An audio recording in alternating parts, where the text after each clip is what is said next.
What's going on, everybody? Welcome back to another episode of the Around the A Atlanta Sports Podcast, your favorite Atlanta sports podcast.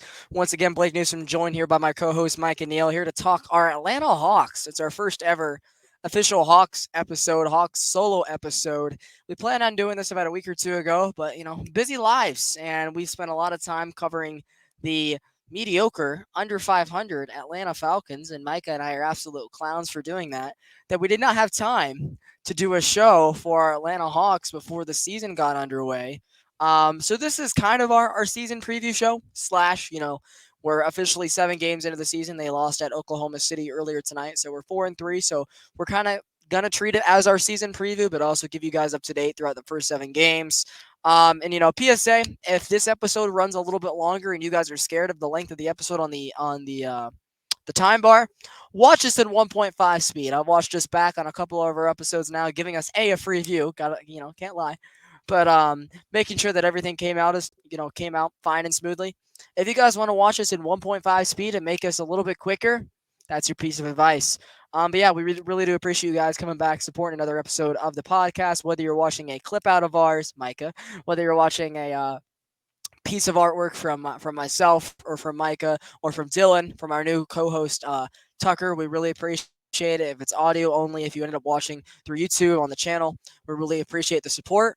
But yeah, it's about it. I don't think we really need to go into how our weekends were, Micah, because they were crappy. Screw the Falcons is what I'll say. But we'll talk about them on Wednesday or Thursday night, maybe even Friday, depending on how and when we're finally able to talk about that without being in utter pain everywhere. Jameis Winston, screw the Saints. What am I doing? Anyways, I'm getting off topic. Let's talk about our Hawks, man.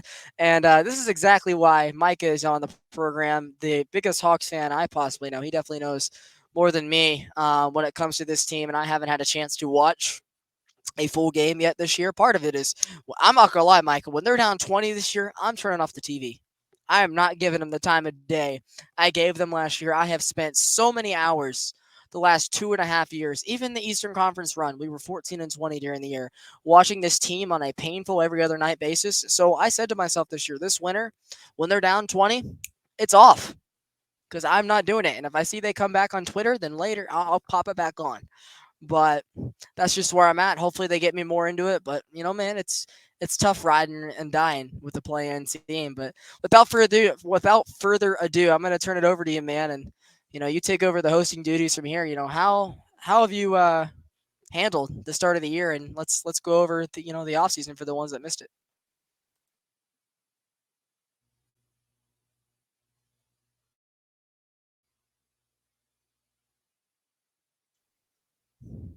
Hold on, guys.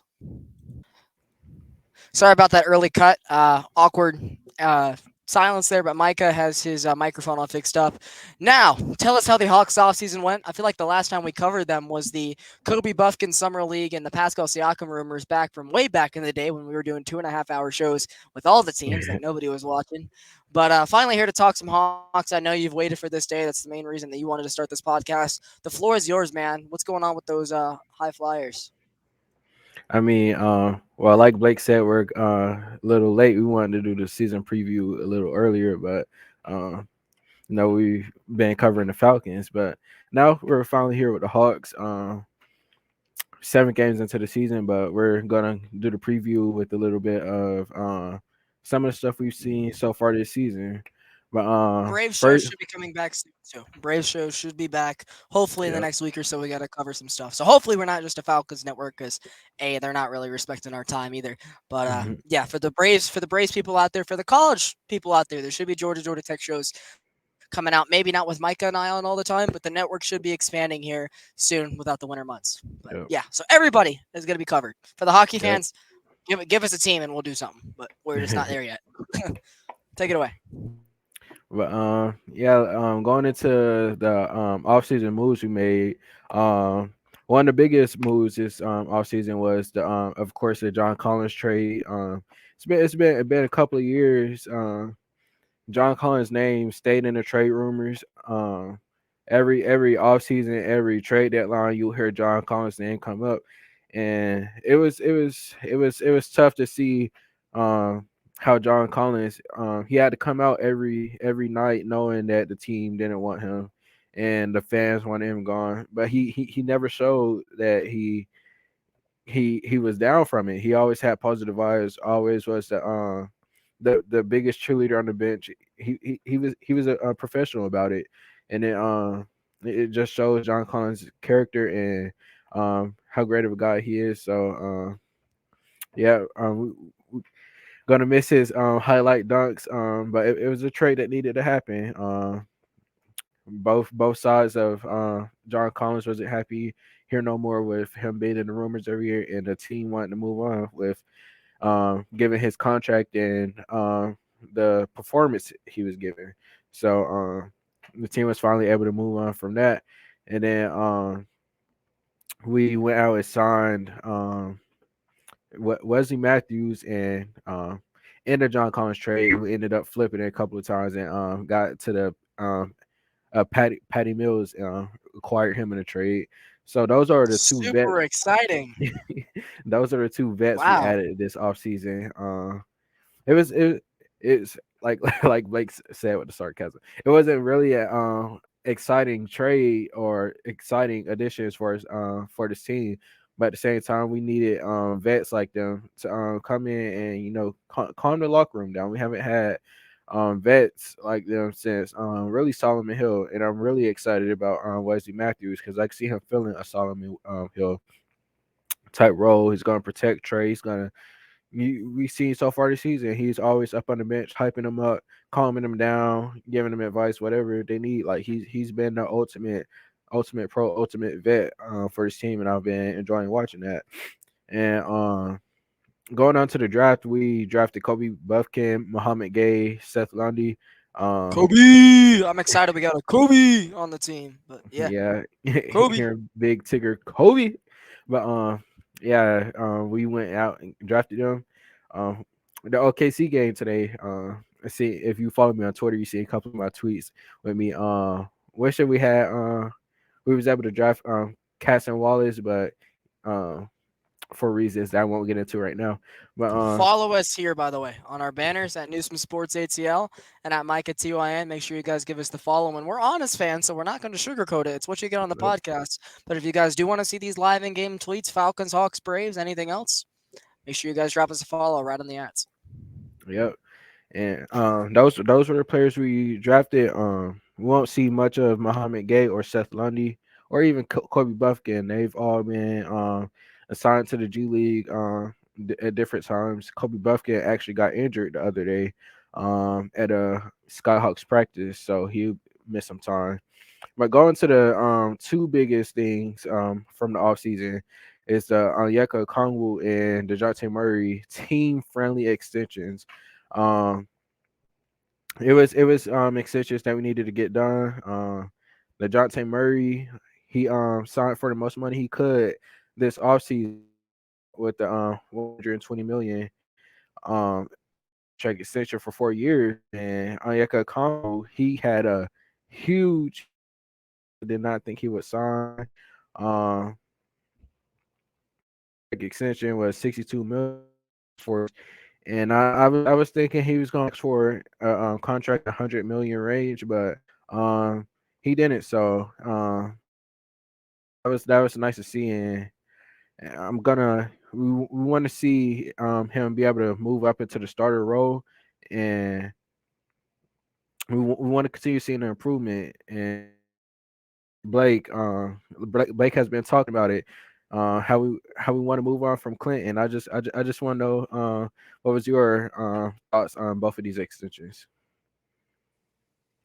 See, I've said it before, and I'll say it again. Like this team has been in the mud for the last 2 years for a lot of reasons. Some of it starts with Tony and Nick Ressler. Some of it comes back to Trey not trying as hard since the contract extension has kicked in.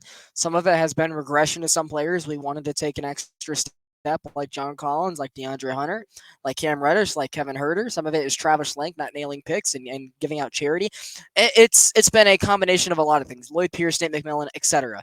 And it's all put this team that was once in a very positive trajectory in the mud, and you've seen other younger teams surpass us. But, for people that call me a pessimist on a lot of things, sorry, it's the track record that gives me reason. When you're heartbroken, you feel that way. But I have said this with both the extensions, they're both team friendly deals. And if you need to move on from them, they're very easy to do that, unlike the John Collins deal or even the DeAndre Hunter deal. The trade, like, I don't think Trey would ever be traded, but his contract is very hard to move. Even Bogey, they re-upped him, and I was like, I don't get that one either, because he had an out with AJ Griffin possibly taking over. But point is, I looked at both of these extensions and I said, if there's a way to get your young franchise out of the mud, it's with these type of deals. The team friendly deals that keep them so where they can play above their pay grade. And if they don't, you're able to move on from them because they're playing good enough to where people will be interested in them. But the DeJounte one, it needed to happen. You gave up 3 first-round picks. It was like a trigger move where you had to go get that second guard after you saw what the top seed Heat, which probably would have beat the Hawks 9 out of 10 times anyway in that series, did to Trae Young, and Trae Young was really, really good that year. He was. Um, his efficiencies really haven't ever been the same since that. But it made sense. I feel like we maybe gave up a little bit too much for him. I think, as you said, Micah, I feel like his defense was a little bit better in the previous years under Pop than it was on the day we traded for him. But regardless, it needed to happen, and the two guys have been very close, and they're very good friends, and they're happy, and that's all you need at the end of the day. Trae Young and Dejounte Murray are happy, and things can only get better if that's the case. Great extension at that front, and I bought his jersey for my money, for my monetary value. Glad we kept him, especially for the money value, because there was talks of him getting $40 million a year, and I think he ended up getting what, closer to 25. And then for Onyeka, I had a feeling it would come down to the last minute because you saw it with not Cam. You saw it with Kevin Herter. You saw it with DeAndre Hunter, and I thought that they were definitely gonna extend him, but it was gonna take until about the last minute, and it did. And honestly, they got him for a lot cheaper than I thought they would. He's Yep. making under what, $15 million a year to be debatably one of the best backup centers in the league, possibly your center of the future. That's really good money for that value. And it's someone that you spent the number 6 pick on. You couldn't let him walk into restricted free agency. You just couldn't. And the Hawks did the right thing, extending both of these guys. And unlike Travis Schlenk, who we loved at the time when he was here, we realized his flaws quickly, did not overpay for these guys. And it's a good thing because we paid Trey a lot of money, Clint a lot of money, and you're seeing these guys not really the same caliber they were. And that lightning in a bottle Eastern Conference Finals run, or even some of the young players in the rebuild when they were trying to prove themselves. So, needless to say, I'm very happy with the value in both these extensions. Very happy that they were done because even if they don't work out that well, they're very tradable, and that's something that is very useful. You have an out. So yeah, I'm very happy about both these extensions. Well, Long answer, but yeah, and one of the extensions that we did not see was Sadiq Bey. One of the extensions that I thought the Hawks would get done, but apparently Landry Fields wasn't ready to invest the money into him yet. They want to give him another a prove it season, given that he's going to be a restricted free agent coming um up on this. Obviously he's going to be one of the top free agents. And he's been he's one of our best shooters, and he's been one of the best shooters in the NBA since he's been in the league. So it'd be interesting to see what they do with him this offseason. And he'll be asking for a good bit of money, and be interested to see if the Hawks end up giving him that money. But moving on to the next topic, Quinn Snyder is entering his first season as the Atlanta Hawks head coach, his first full off season. Because last year he was hired with less than 20 games to go after the All-Star break ended. Um, just some. What's some of the things you've seen Quinn Snyder at this offseason that you didn't see from the Hawks in previous years? well, if I may say one thing about the Sadiq Bey thing real quick before I go into the X's and O's. For the Sadiq Bey thing, I think it made perfect sense for them not to want to extend him for the value he was asking for. He'd only had about 30 game sample size. We got him right before we ended up hiring Quinn Snyder. So about, at the trade deadline, 30 games or so. So it was too short of a sample size to hand out more money than you were handing out to Onyeka and to DeJounte annually. And for what it's worth, like as you said, Micah, he's going to be asking for a lot of money. And if he ends up getting a lot of money somewhere else next year, ultimately that means he had a good year for the Hawks. And Mm-hmm. that's the way to look at it. He wasn't your pick. It's not someone you needed to really be that too invested in, especially with a very, very good free agency class. coming in after this year, and it makes no sense to give him a lot of money if you already have a shooter and AJ off the bench. If you kept Bogey long term and you have Jalen Johnson playing the same position as him, so in my eyes, I'm not really too mad that they couldn't find a way to extend him just because of the short sample size. And at the end of the day, if a team like the Pacers or the Spurs comes knocking at the door for his services next year and they pay him value, it just means he had a good year for us, and that means that good things ended up Yeah. happening this year. And the team was probably a little bit better than you and I are expecting. So not too mad at either of those decisions. So Landry's doing the right thing, it seems, as of right now. We'll see in a couple years, but happy with the two extensions and the non-extension. And for Quinn, I don't know the X's and O's with basketball like you do. So some of Hmm. these answers might be a little vanilla, but I'm learning. I think I watched a lot more random NBA games last year than I did ever. I think I followed the Hawks closer than ever, closer like game to game than I ever had last year. So I do think I'm slowly learning more, but at the end of the day, I don't know systems like you do. I'm more of a baseball football guy, so that's why you're on the show here to teach me. But some of the things I have noticed in the games so far is the ball movement is a lot more excellent. They are the off ball things are finally starting to happen, and that is amazing to see.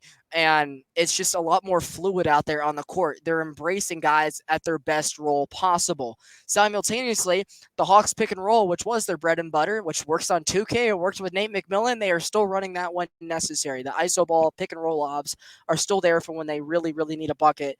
And the defense is still a little iffy, but that's kind of been Quinn Snyder's issue since Utah. He's had a little bit of trouble guarding the perimeter. We saw it in the Boston series. We saw it all year or all the years he had with Utah.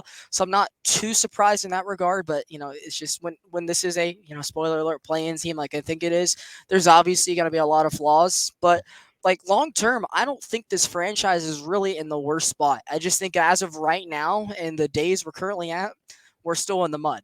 But long term, with some of these extensions we're handing out, getting Quinn Snyder, the money we're freeing up for next offseason, I really do think, and people are going to be surprised to hear this out of my mouth, I think long term the Hawks are still in a good spot. But we're just, as of right now, in the mud, and that's where we have to keep Trae Young and DeJounte Murray happy to keep it currently going up. Yeah. The Hawks are definitely moving in the direction with how Landry's been handling the team since he's been hired as the general manager. But some of the things I've seen with he's been here. He wants the team to shoot. He's really pushing that. He wants them to keep shooting threes, whether they're falling or not. We've seen it early. We're gonna talk more about this later in the show, but whether the shots are falling or not, he wants his Trae, DeJounte, anybody who even Onyeka, he wants the entire team to shoot. He's giving the entire team the green light, excluding Clint Capella because he's Clint Capella. But yeah, he's really pushing the team to continue shooting three, and they're getting good looks. They've been getting good looks this season. They're just not falling right now. But like I said, we're going to talk more about that later in the show. And another thing I've noticed is on the defensive side of the ball, he's he's wanting the team to draw charges. Uh, you can see every time somebody jumps into the lane on the checklist, you see Trey jump in the lane to draw a charge to Johnson. You see the whole team take the charge, and the whole bench jumps up, exploding, getting happy. And you see Coach Quinn getting excited on the sideline, and that's something I believe he's implemented. And with the defense, it's been better than it's been previous years, but it still holds. But one of the things I've been seeing on the defense, with the every time they set a screen, you see the drop coverage, and you have a help defender coming, and the Hawks have been better with that. They've done a better job of hiding Trey Young on defense, putting him on a low block or putting him hiding him in the corner. And it's really He's helped. also slowly improving as a defender. People won't Yeah, admit it. You and I have talked about it. Like he is, at the end of the day, gotten better as a defender every year he's been in the league. So absolutely. that has to And be mentioned. yeah, he could definitely see Trey Young is definitely trying on defense the past couple years, and he's like Blake said, he's continually getting better. And and the help defense has been amazing this season. Is no one's being left on the island, but at the same time, help defense. The same way it could help you, the same way it could kill you. You leaving somebody else open. And when you play against teams with good ball movement, like we played against the Thunder tonight, it hurt us. We continue with the help defense, and it was always somebody left open in the corner to shoot a three, like Isaiah Joe tonight, and it just kept killing us. So we live by it, we die by it, and the season's still early, so Quinn can be adding more defensive sets, but those are some of the things I've noticed so far this season. Um, but as Dominique likes to do for every game, Blake, what are your Heat keys check, to heat check. what are your keys to a successful season for the Hawks? Let's first start out with I don't want to talk about how every year this team fools us into the same trap, and that's part of where I think my pessimism has come from. And you hear it starting from media day, and you see it preseason, and you see it in the first couple of games of the year, and it makes you think things are going to be different. And I don't want to say this is a Trae Young thing, but it's just a timestamp, to put it on. Since the Trae Young era, so with Lloyd Pierce and with Nate McMillan, and it's the first full year with Quinn Snyder, so maybe things are different. But I'm at this point now where the team where I have to see things and prove them to be true before I get behind the hype train, because there's been a lot of hype trains with this team the last couple of years that just simply have not come true. And it starts with, to get back to the keys of the season, how many of the players are preaching the same baloney that they've been saying to us the last couple of years, saying that this was going to be their best season, that they were more hyped than ever to get in the gym and get to camp, that they were working on a bunch of other things. And the media was basically feeding the same stuff. I'm like, hey guys, they've said this to us the last 3 years now. What's so different about it?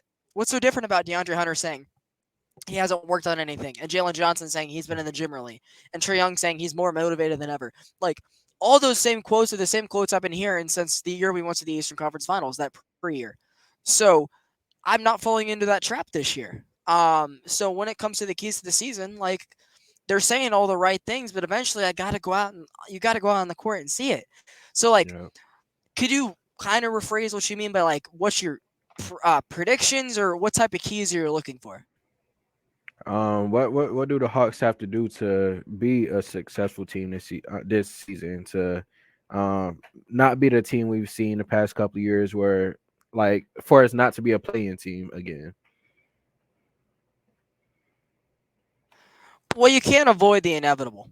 And so what the Hawks need to do, first they need to take care of business against some of the bad teams, because beating the bad, because we've seen the Hawks can beat any good team on any given night. They can beat anybody on any given night. But since Trae Young's been here, and I don't know if it's a Lloyd Pierce thing, Nate McMillan thing, if it is a him thing, I don't know.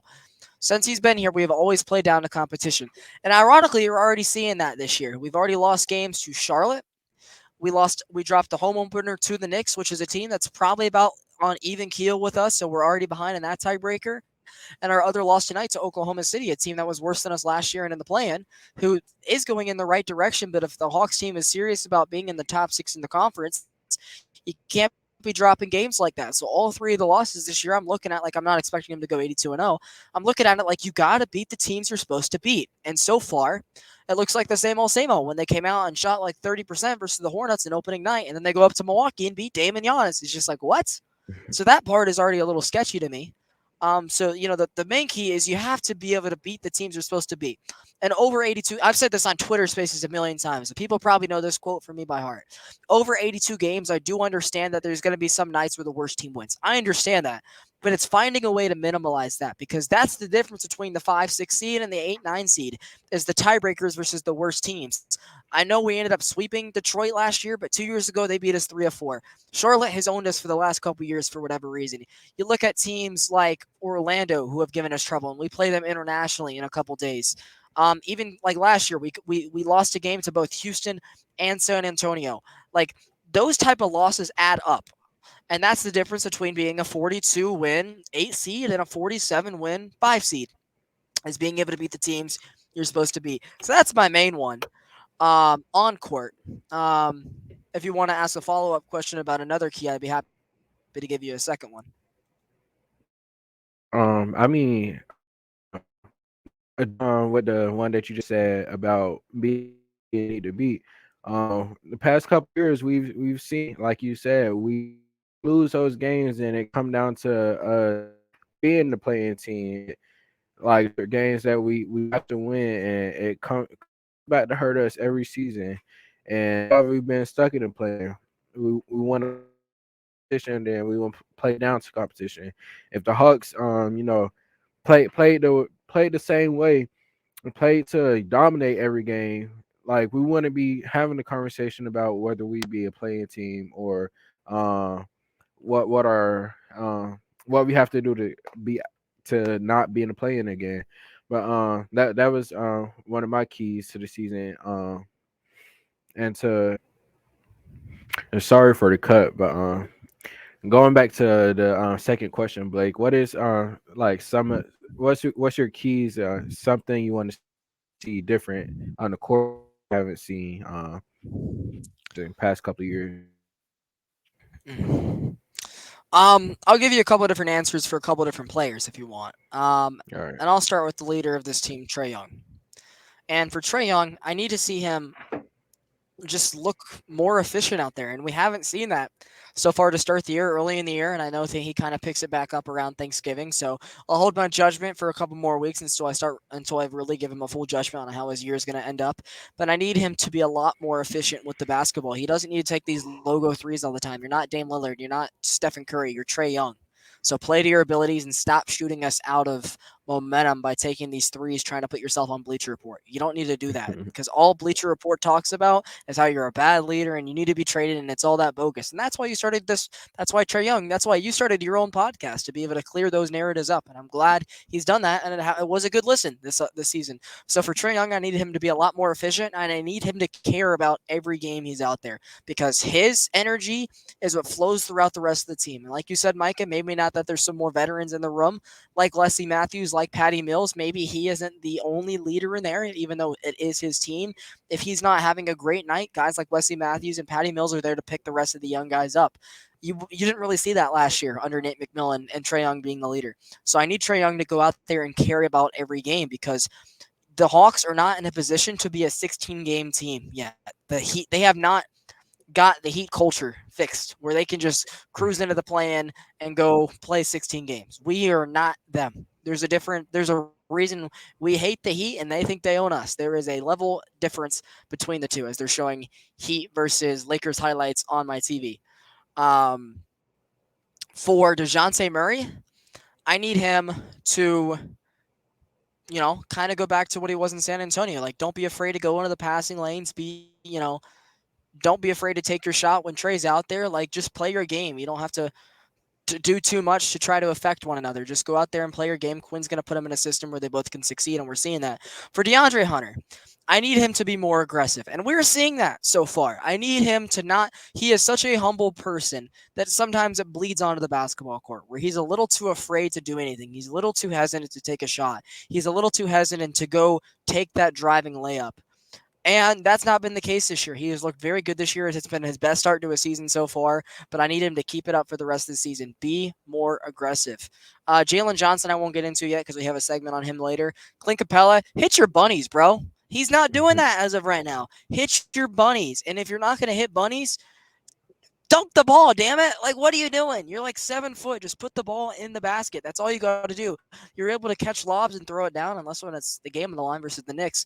But other than that, like, just put the ball in the basket. You don't have to do anything crazy. Stay out of foul trouble because that's Onyeka's issue. So for him, he has to be able to stay out of foul trouble if he wants to earn the starting center spot. For Bogey, I need you to shoot 40% from three because that's about what you're out there for when you're not shooting it from three. You're really not doing anything. We're playing 5-on-4. For Sadiq, play well in contract with another team because if you're getting $100 million with another team, you did your services for us right. For Kobe Buffkin, if you cracked the rotation at any point in the year, you did a good job.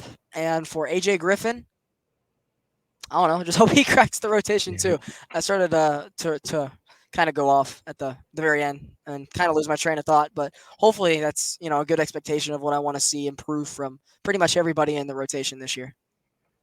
So, is there anything as a collect? Because you went one by one with the players, but is there any collective thing that you want to see different from the entire team?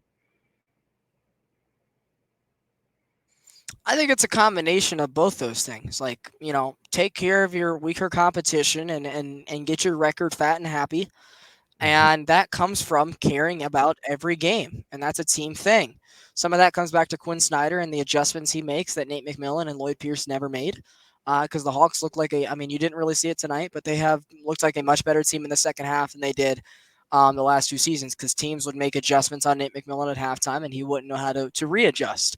And you Mhm. saw the same thing with Lloyd Pierce. But at the end of the day, I don't really hate Lloyd Pierce like a lot of other Hawks fans did because I never thought he was the long term coach. I always knew he was kind of the developmental guy. So it really just comes back to on the court caring about every game, and not letting up on your competition. And I think that starts with I think that goes from Quinn Snyder to Trey Young to everybody. And I think that covers both bases that I talked about. I mean, and yeah, just talking about Lloyd Pierce real quick. A lot of Hawks fans hate him or don't like him.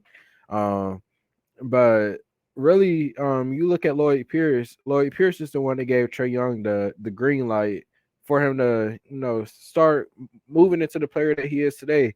And I believe if we didn't go out and get that first time head coach in Lloyd Pierce and got a veteran head coach like if we would have started with Nate McMillan or went out and got like Mm. a Frank Vogel, whoever was available, they probably would not have gave Trey Young the green light. And it was talks about with Lloyd Pierce saying that I do um wish he would have stuck up for Trey more, though. I will say that. I do yeah. wish he would have stuck up for Trey a little bit more and not really talked about him behind his back. That's one gripe I do have with him. I feel like he wasn't really that much of a supporter, but I do think at the end of the day, he wasn't this awful coach because we weren't really expecting to go anywhere with him because players were starting to develop with him. You go look at Nate McMillan's system and their growth was stunted, and that's part of the reason Cam Reddish, John Collins, and Kevin Herter are no longer on this roster. But yeah, for most of the things you were saying, I do agree with about LP. Yeah, towards the end of his tenure in Atlanta, you see him start talking bad, and once he was fired, he was But like while he was here, like what even like Trey's rookie year, other coaches, Travis Sling, they want and Tony Wrestler, they wanted him to get benched for Jeremy Lin, but Lloyd Pierce was there to stick up for him and say he's gonna keep him in the starting lineup because how Trey started off slow. But jumping back to the keys to the season, one of my biggest keys is executing, finishing the game right. That's something we haven't seen the past couple of years. The Hawks haven't been a good team finishing games or uh, keeping the lead at the end of the games. The Hawks have like another Atlanta team been a team to blow leads in the fourth quarter and um like Blake said, we're not. We need to take every game serious, and that's something we haven't been doing past couple of seasons. And hopefully Quinn is able to fix that. And so far this season, we've been the team to come back in the second half, come back in the fourth quarter, um, no matter the lead the other team had. We'll talk more about a gripe with that and what we don't like about us having to come back in the second half. But that's my biggest key. Finish games and execute the right way. Did you have anything else for that topic? Um, I think I'll be able to say the same points when we get to it later on, so I'll save them. All right. Now moving on to record predictions. We did the same thing with the Falcons earlier this year, and now we have it for the Atlanta Hawks. We the past couple of seasons we've been playing uh, since our Cinderella run quotation mark Cinderella run to the Eastern Conference Finals. Some Lightning in a bottle.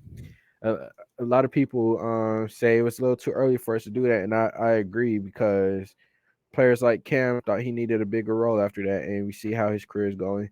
Trey Young's head got too big and said to regular season was too boring. Dre's development started like got at a standstill. Clint Capella hasn't been the same since then, and John Collins, yeah, you know what happened with. But yeah, we seen a different team after the Eastern Conference Finals run, and I agree with the people that say it was too early for us, and it hurt the progression and the development of this team, and we had to move on from Kevin Herter after that the big game 7 Stupid game move by Tony Wrestler to get under the tags. had a Like there big was no game point even 7 making game. that trade, but we have cheap owners, Yep. and that's where it's comes from. That Like the same owner that said he another has no dumb problem move. going into the luxury tax, but you know he did have a problem after all. Um, but yeah, Tony Wrestler sub team, please. But anyways, yeah, that was a little too early for us, and ever since then we've been stuck in the playing tournament. So after giving our keys to the season and what we want to see different with our new head coach, what do you have the Hawks end of the season as, Blake? Well, let's just say our Falcons record predictions were looking pretty good until recently. I think you and I both had them 10-7. And they started 2-0. We're like, oh, maybe we undershot them, and now they've lost 5 of their last 7. And I don't think they're gonna go 6-2 from here on out. Maybe they could. I don't see it. They're not able to beat Josh Dobbs and Will Levis. Why am I expecting them to beat anybody at this point? So hopefully these predictions age a little bit more fluidly and not a roller coaster, which is what the Falcons' prediction was. Um, and ultimately, I think Quinn Snyder does make a difference for this team. But like I said in the intro, I think the changes that are being made are a little bit more long term. I feel like we almost had to enter a mini rebuild. Even though we just came out of one, the Eastern Conference run, and then the next year we all fell on our face flat in the short off season, running it back, and we didn't really blow it up. But you saw kind of everything retooled behind the scenes. So I think more long term will be fine. But as of right now, I just don't think too much will change. I'm giving us only a 3-win difference. And maybe I'm a little idiotic. I'm going to say 44-45 wins. And we won 41 last year. Us and the Raptors were right there for like the most mediocre teams of all time. So I'm going to say this team wins 44 or 45 games, and they are the 7 seed still in the play-in tournament. I'd be happy to go even more into detail if you have a follow-up, but I got to hear what your counter argument is. Um, yeah, I definitely want you to go into detail, but my record prediction is I'm giving the Hawks 5 games end of the season at 46-36.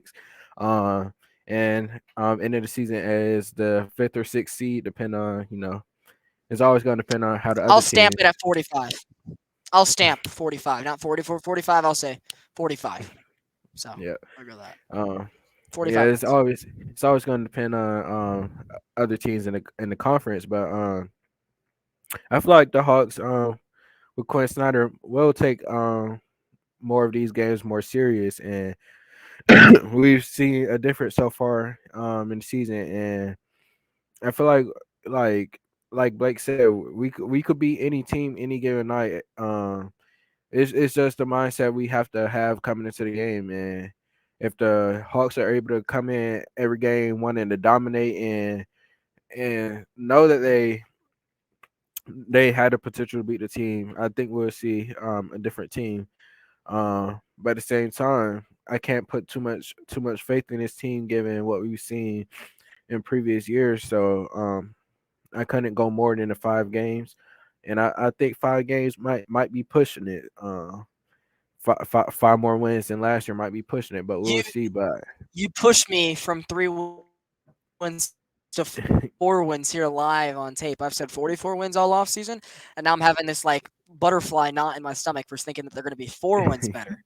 And now you one up from me. You have 5 wins. I had 44, but I'm going to give them the benefit of the doubt and say I'll give them 4 wins. And I don't know how much of a difference that is between the 8 seed. Of course, we beat Miami and we're the 7th seed. I don't know how much of a difference 41-45 wins is in terms of seeding because we don't know how good the rest of the East will be this year. And can I say one thing about why I still think we'll be in the play-in?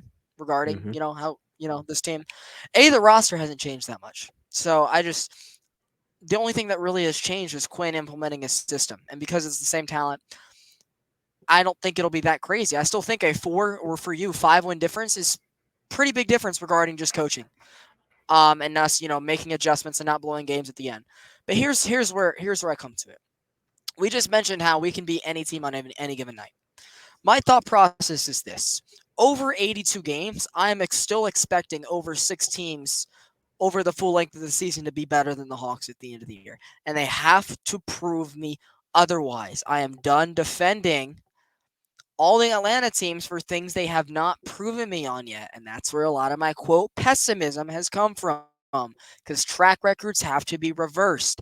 And as of right now, I am taking Philly, Milwaukee, in no order, of course, Philly, Milwaukee, Boston, Cleveland, Miami, New York, and maybe others to finish ahead of the Hawks over 82 games. Does that mean the Hawks can't beat these teams? No. Does that mean the Hawks can't beat a couple of those teams in a best of 7 series? No. I don't think that's the case either. But over a full length season, I expect them to finish with a better record than the Hawks, putting them back in the play in. And guess what? You're going to be stuck playing Boston or Miami in the first, or Boston or Milwaukee in the first round again. And I've heard a lot of people say the only teams I don't think the Hawks can beat in the first round are Boston or Milwaukee. Well, that sucks to think that we'll be playing them in the first round, because that's how it's going to play out.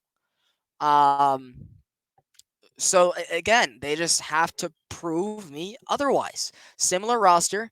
I don't think Quinn Snyder is going to be this godsend that is able to make a 7-8 win difference. People are thinking we're going to win 50 plus games like in Utah. I'm like, are you crazy? Like, put the crack pipe down.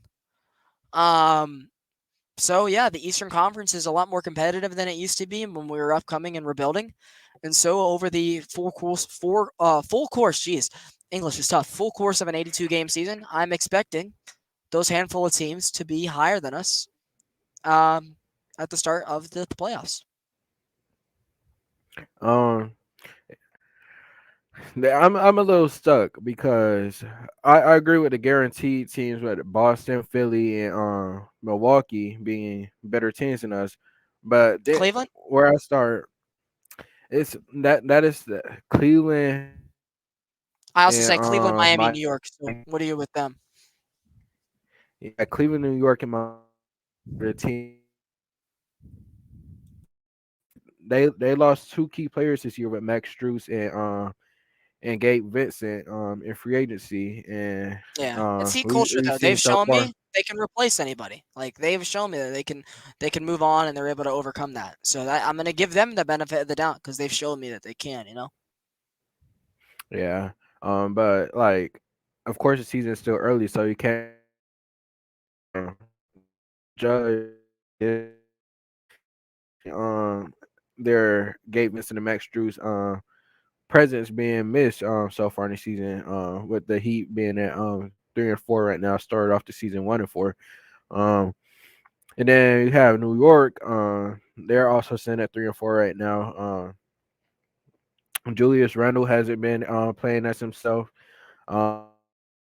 They look like I said, the season is early, but I feel like they're in the same boat with the Hawks as of right now. Cleveland might be a little higher, but with Miami and Miami and New York, I feel like they're in the same boat with us, and that's why I have us.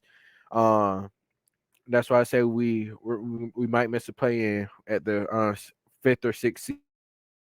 Uh, Given how those, I think it'd be a back and forth come the end of the season with those three teams with the from the fifth to the seventh seed. Um, it'd be interesting to see. And with even with Cleveland, they've had their problems.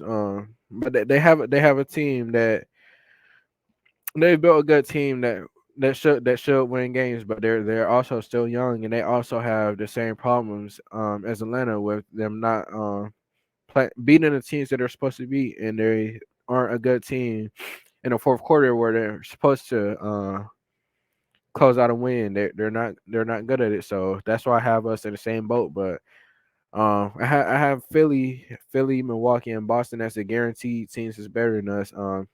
given the additions they made this season with the Celtics adding Drew Holiday and Kristaps Porzingis, and the Bucks adding Damian Lillard, and just having P and Joel Embiid, and they lost James Harden, but Tyrese Maxey has stepped up, and he's been playing Yeah.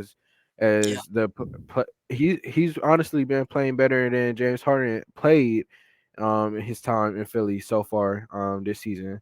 And they also added shooters. They got Danny Green back. They added Marcus Morris in the trade, Nick Batum, and Philly can't be slept on. They added a good shooting team around Joel Embiid and Tyrese Maxey, and I don't see them falling out of the top four of the Eastern Conference. So it'd be interesting to No, see where we they've fall been at. showing that they're a great regular season team. Like that's Yep, another track record where they have to prove me that they're not, and they haven't done that yet. So yep. I don't see us falling. I mean, it'd be interesting to see us where we fall between the fifth and the seventh seed. I don't think we fall any higher or lower come the end of the season. But hopefully, me being an Atlanta fan, hopefully we are not in the play-in for the first time in the yeah, first time for the like past 2 years. if it was up to us, the Hawks would go 82-0. Like I Mhm. don't understand how people come at you and me specifically for thinking that we're not fans because we're saying these things. Like we just like telling the truth. We don't like lying to people. Like Yeah, that's not something that we were raised on. Like if it were my choice, the Braves would go 162-0. The Falcons would never lose. The Hawks would go 82-0. Just because we're saying these things does not mean that we want to be right all the time and we don't want them to win. Like there were a couple games this year with the Falcons where we predicted them to lose. Doesn't mean we actually want them to lose. I had a lot of issues with the Braves at the trade deadline where I'm like, I don't think that they're going to go far enough because X, Y, Z. Doesn't mean I truly want that to be the case, and people have to understand that. Like, just because you and I are saying, for all the viewers out there that are saying, "Oh, well, look at these haters. They don't want the Hawks to go very far. They're gonna say they're a playing team. They hate Trey Young. They're not really hot." Like, no, that's not the case. But they have to prove us otherwise. We haven't been proven yet. So do that. yes. But if I may ask, what were the top four once again? You said Milwaukee, Boston, Philly, and what was the last one? I have Cleveland just above us, so I Okay. the four. And But so what's are you leaning? So you're leaning fifth through seventh. If you had to pick, because I have the Hawks finishing seventh. Um, and I don't know. I guess that means I think they'll win that first play-in game and get to seven. That's I guess what I'll roll with. But what's your seed if you had to go five through seven and stick to one? I would put us at six over the Heat. I don't think Tabitha Turner would like that one very much, but noise. Yeah, Tabitha showed her real colors tonight uh, during the OKC game. But yeah, it'd be an interesting fall for the season.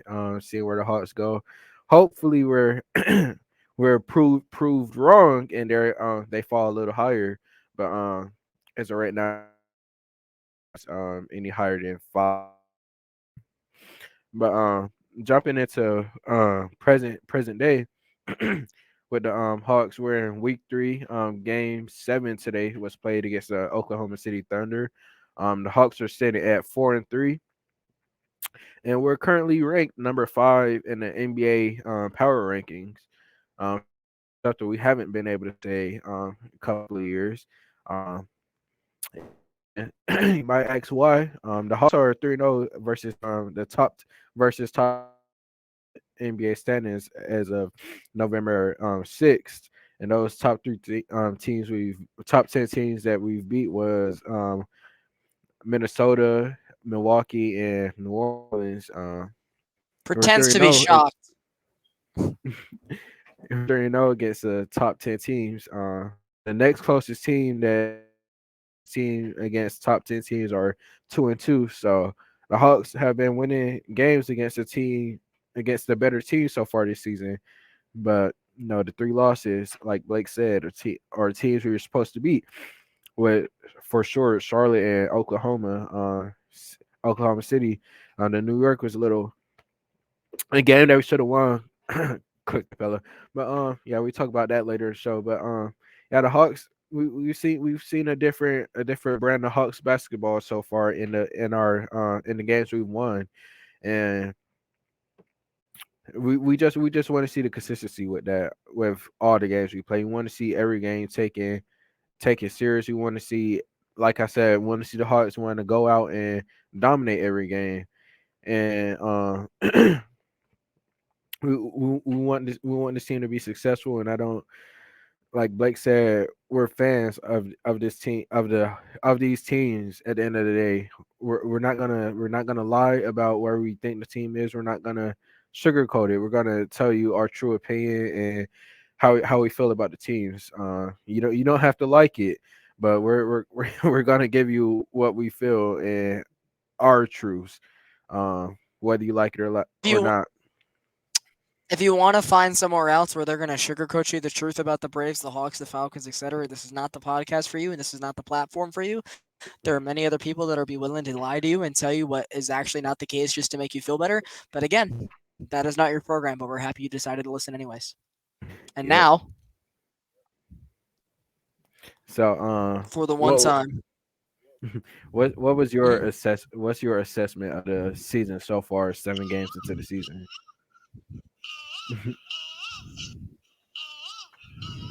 um, I mean, it's kind of what we discussed earlier is that they're beating teams they should beat, or they're beating teams that you wouldn't think they beat on a nightly basis, and they're losing to teams that they shouldn't. Like, for example, like the Knicks game, like they were better than us last year, and they match up really well with us every time we play. It's a good game. They've won some battles. We've won some battles. It's just kind of how it is. We got them when it mattered most, but the teams have kind of, let's be honest, the teams have changed a lot since that playoff series. The rosters are not quite what they were. So as much as it's fun to say like, haha, bing bong, 4-1, like our roster is completely different. Their roster is completely different. And I'm pretty sure they own the series since they beat us and since we beat them in the playoffs. I want to say the Knicks are like 6-3 versus us since then, which is an ugly thing to say out loud. Oh, I'm barfing in my mouth just thinking about that. But it's just the truth. And regarding the Thunder, like my best friend RJ is a Thunder fan, and he wasn't really huge into the NBA until recently. But he watched them last year, and even though they were a 40-win team, he genuinely enjoyed watching them because they played above expectations and they have a bright future. And I couldn't say the same thing about the Hawks last year. We were 41-41, basically the same thing, but they were such pain to watch last year, and I'm sure you can admit to that, Micah. They were just, ugh, I don't know why we spent so much time watching them last year, but we did, and we're here again for another merry-go-round. But for the Thunder, like I'll give him that one since you're on the road, and that's a team that is kind of going in a similar direction. And you didn't expect Shy, as he's calling me. Speak of the devil. I got to. All right, guys, we're back. I'm sorry for the cut. Yeah, the audience won't notice anything, but I don't know how my phone's. So I use my phone right here, as I'm pointing to. Hi everybody. I'm using my phone here as the webcam, so I have my phone on Do Not Disturb whenever recording these things, and usually I don't get any phone calls. I'll sometimes see the text from the parents, but that's about all that comes through. No social media notifications, nothing. But I mentioned my guy RJ like 60 seconds ago. And again, the audience probably won't experience this, but literally 20 seconds, he just calls me out of thin air. Like, what? So I just don't know how people are calling me with my phone on Do Not Disturb. As soon as I mention his Thunder, he's like in my walls listening. But that's very interesting to say. But yeah, sorry about the cut. But to kind of get back to what you're saying, and Micah asked me, what's my assessment so far on the team, and I was kind of starting to get into, how where the Thunder is in regards to us. Like they're at a team that's at a very, I guess you could say they're at a similar trajectory than us, but they started the rebuild a couple years later. They were still trying to compete when the Hawks blew it up, and then they kind of blew it up about a year or two afterwards, trading Paul George, waiting for SGA to take that next step, and he did last year. It's crazy because he was not even supposed to play tonight, and he ends up dropping 30 on us still. So what's that say about Quinn Snyder's defense and regarding, his ability? But the Thunder are in a spot where you wouldn't think they'd be that good as of right now, but all of their players have just developed crazy well. Something that I wish we were like.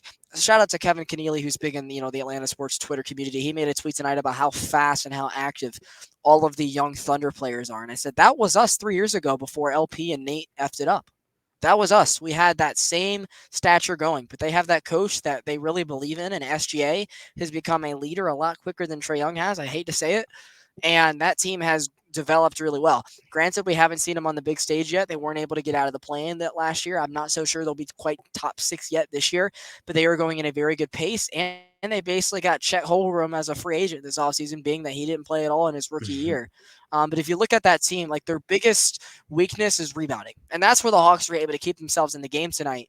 Is they were not shooting well at all, but they had enough second chances to be able to board over the skinny Chet Holmgren and the short Giddy and Poku to be able to put the ball back up and in with Sadiq, with Clint, with Onyeka, with all the others down at the basket. Even DeJounte and Jalen Johnson were down there grabbing boards. And that's the only reason this game I felt like was even close at times. Um, so that loss being it's on the road, SGA ends up surprising you and playing. Not too incredibly mad at because I feel like there is a world where they could finish better than us. It'd be a little embarrassing, I think, in our case if that does end up happening. But I wouldn't be surprised. For the Hornets loss, like that's just very unacceptable, but also not shocking whatsoever. And for the Knicks loss, it was just like, well, here we go again. But to give you a letter grade on the 4-3 start, I feel like we're very lucky that we're somehow sitting in the third seed at the number 3 spot. I'm going to give this team a B minus. I think they played above average, so that's an average grade is C. I'll go B minus. But what I'm really worried for, Micah, is we've seen it the last 2 years. The Hawks started out really well last year, 7-3, great start. You look at the year before, they had the short off season coming off the Eastern Conference Finals run. They start off like 4-9.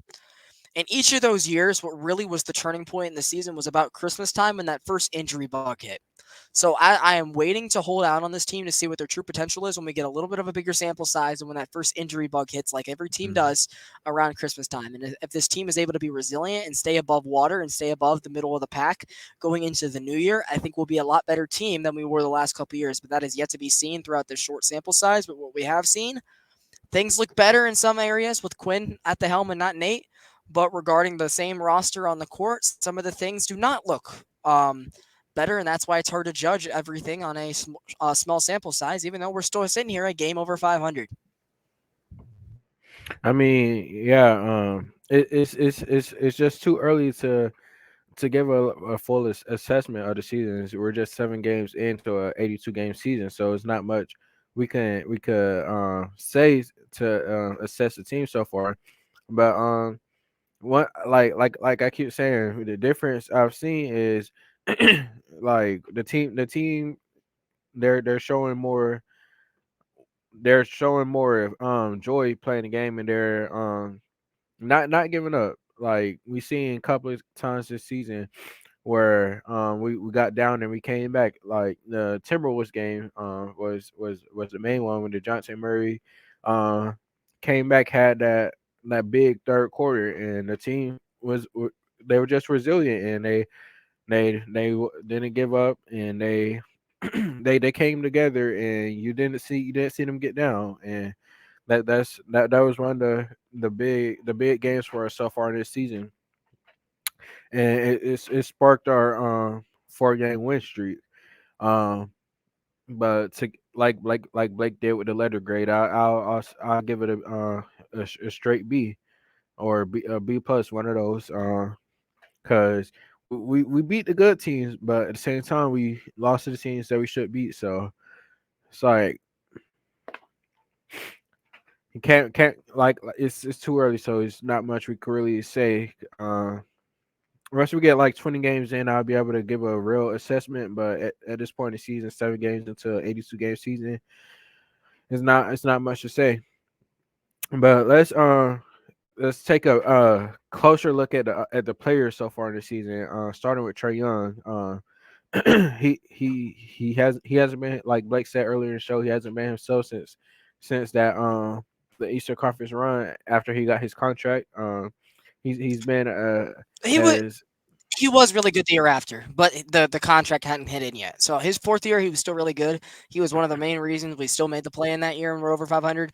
But starting last year, when that contract officially hit year 5, that's where things went downhill. Like I think he was an All NBA player that was snubbed the year after the Eastern Conference Finals run. But yeah, as of all last year, and some moments the year after the run, because he did say he was bored. And so far this year, yes, he has not been the same player. Just to clarify. yeah, but just talking the efficiency the field goal percentage, the 3-point percentage, it's all been down since then, and it's very concerning. Coming from Trey Young, he's supposed to be one of the best 3-point shooters, and he's just not been shooting great the past couple of seasons, I don't and know if he is anymore. yeah, Yeah, and it's I don't know if we can and say he's one of the best shooters in the league anymore. He's not.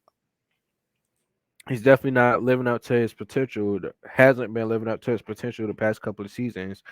Just starting off this season, he's at 28% for 3-point percentage and 35% for field goal percentage. And you're our point guard, supposed to be that top shooter. His floaters aren't falling, his 3 points not falling, and he keeps shooting these full court, half court shots that we don't need. And only thing that's been really going down for him is his mid range shots and his free throws, but it's not really helping his team out with the spacing.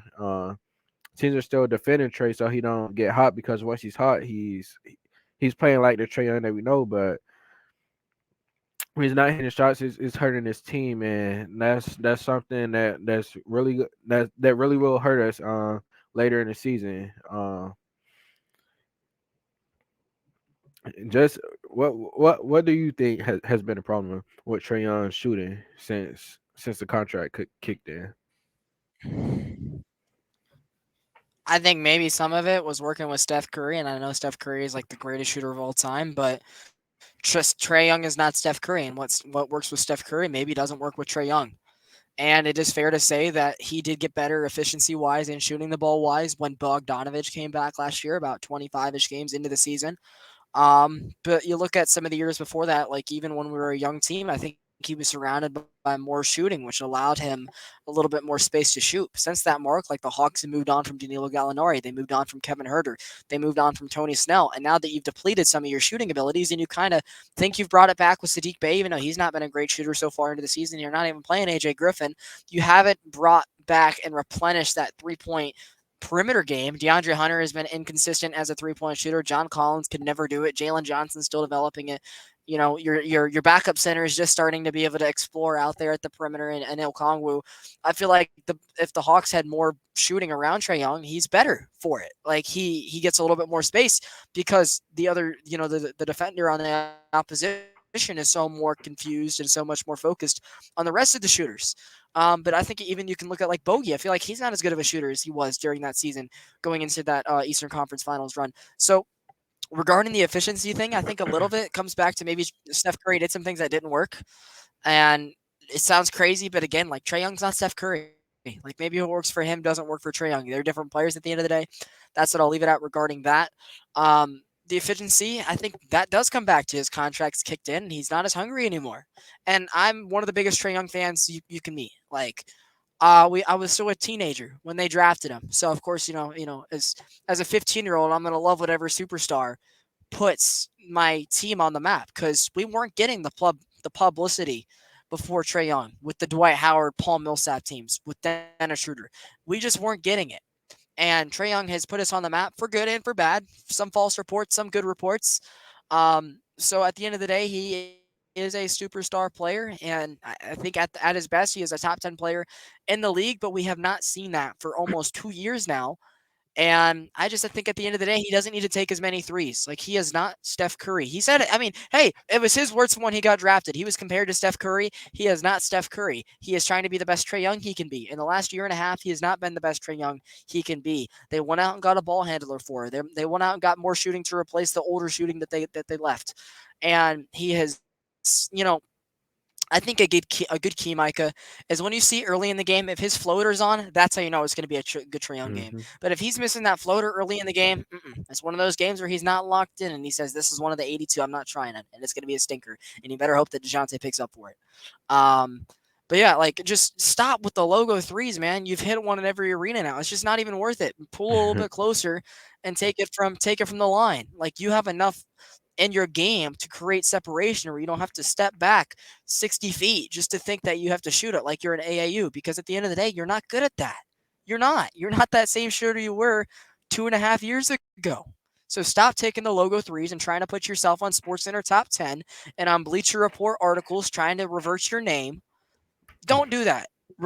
Keep with the floater. If you're going to take a three, make it closer to the perimeter line, and feel free to kick it to bogey before you end up shooting it. So hopefully, if we're talking around Christmas time, his efficiencies have come back to normal. But if it hasn't, I think it's it's safe to say that this is just the player who he is, and he doesn't really care about it as long as we're getting wins. But the last 2 years, we haven't been getting those wins, and some of it comes back to number 11. As much as I love him. And hey, Rayford's blocked us both, so we know that we've reached him somehow. If Trey's dad has blocked us, he blocked me. Has he blocked you? Nah, he ain't. He hasn't blocked me. But he blocked my dad because my dad called him pops for some reason. That hurt his feelings, but See, I rarely ever made any negative Trey Young tweets, and then one night I found I was blocked by him. I was like, what? But he blocks everybody, and that's part of Trey's issues. I think they're a little too soft at the core to be a franchise player. but yeah, Trey. I just think some of the shots he take are just not smart shots. Like tonight, he tried to take a hero three. He does that same every time. Come towards the end of the game, he does that same little pull back, step back, and try to launch it when we don't need it, and it ends up hurting us every time. And it rarely falls. And um, Imagine he didn't hit that one in Boston. We're gonna take it back to Game 5 real quick. Imagine he did not hit that one in Boston in Game 5. How differently do you think this offseason would have played out regarding his name if he would have missed that specific pull up, game on the line, logo shot from the Garden to send it to Game 6? I just feel like they would have started actually feeding into what Travis Slink wanted with the trade.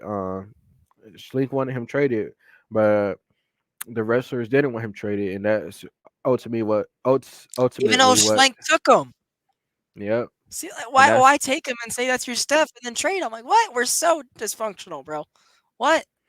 that's ultimately what led to Landry Phillips being GM now with Kyle Korver. But Don't yeah, take trade. somebody number 5 and trade back to get him and then want to trade him. Why am I just not learning this? What?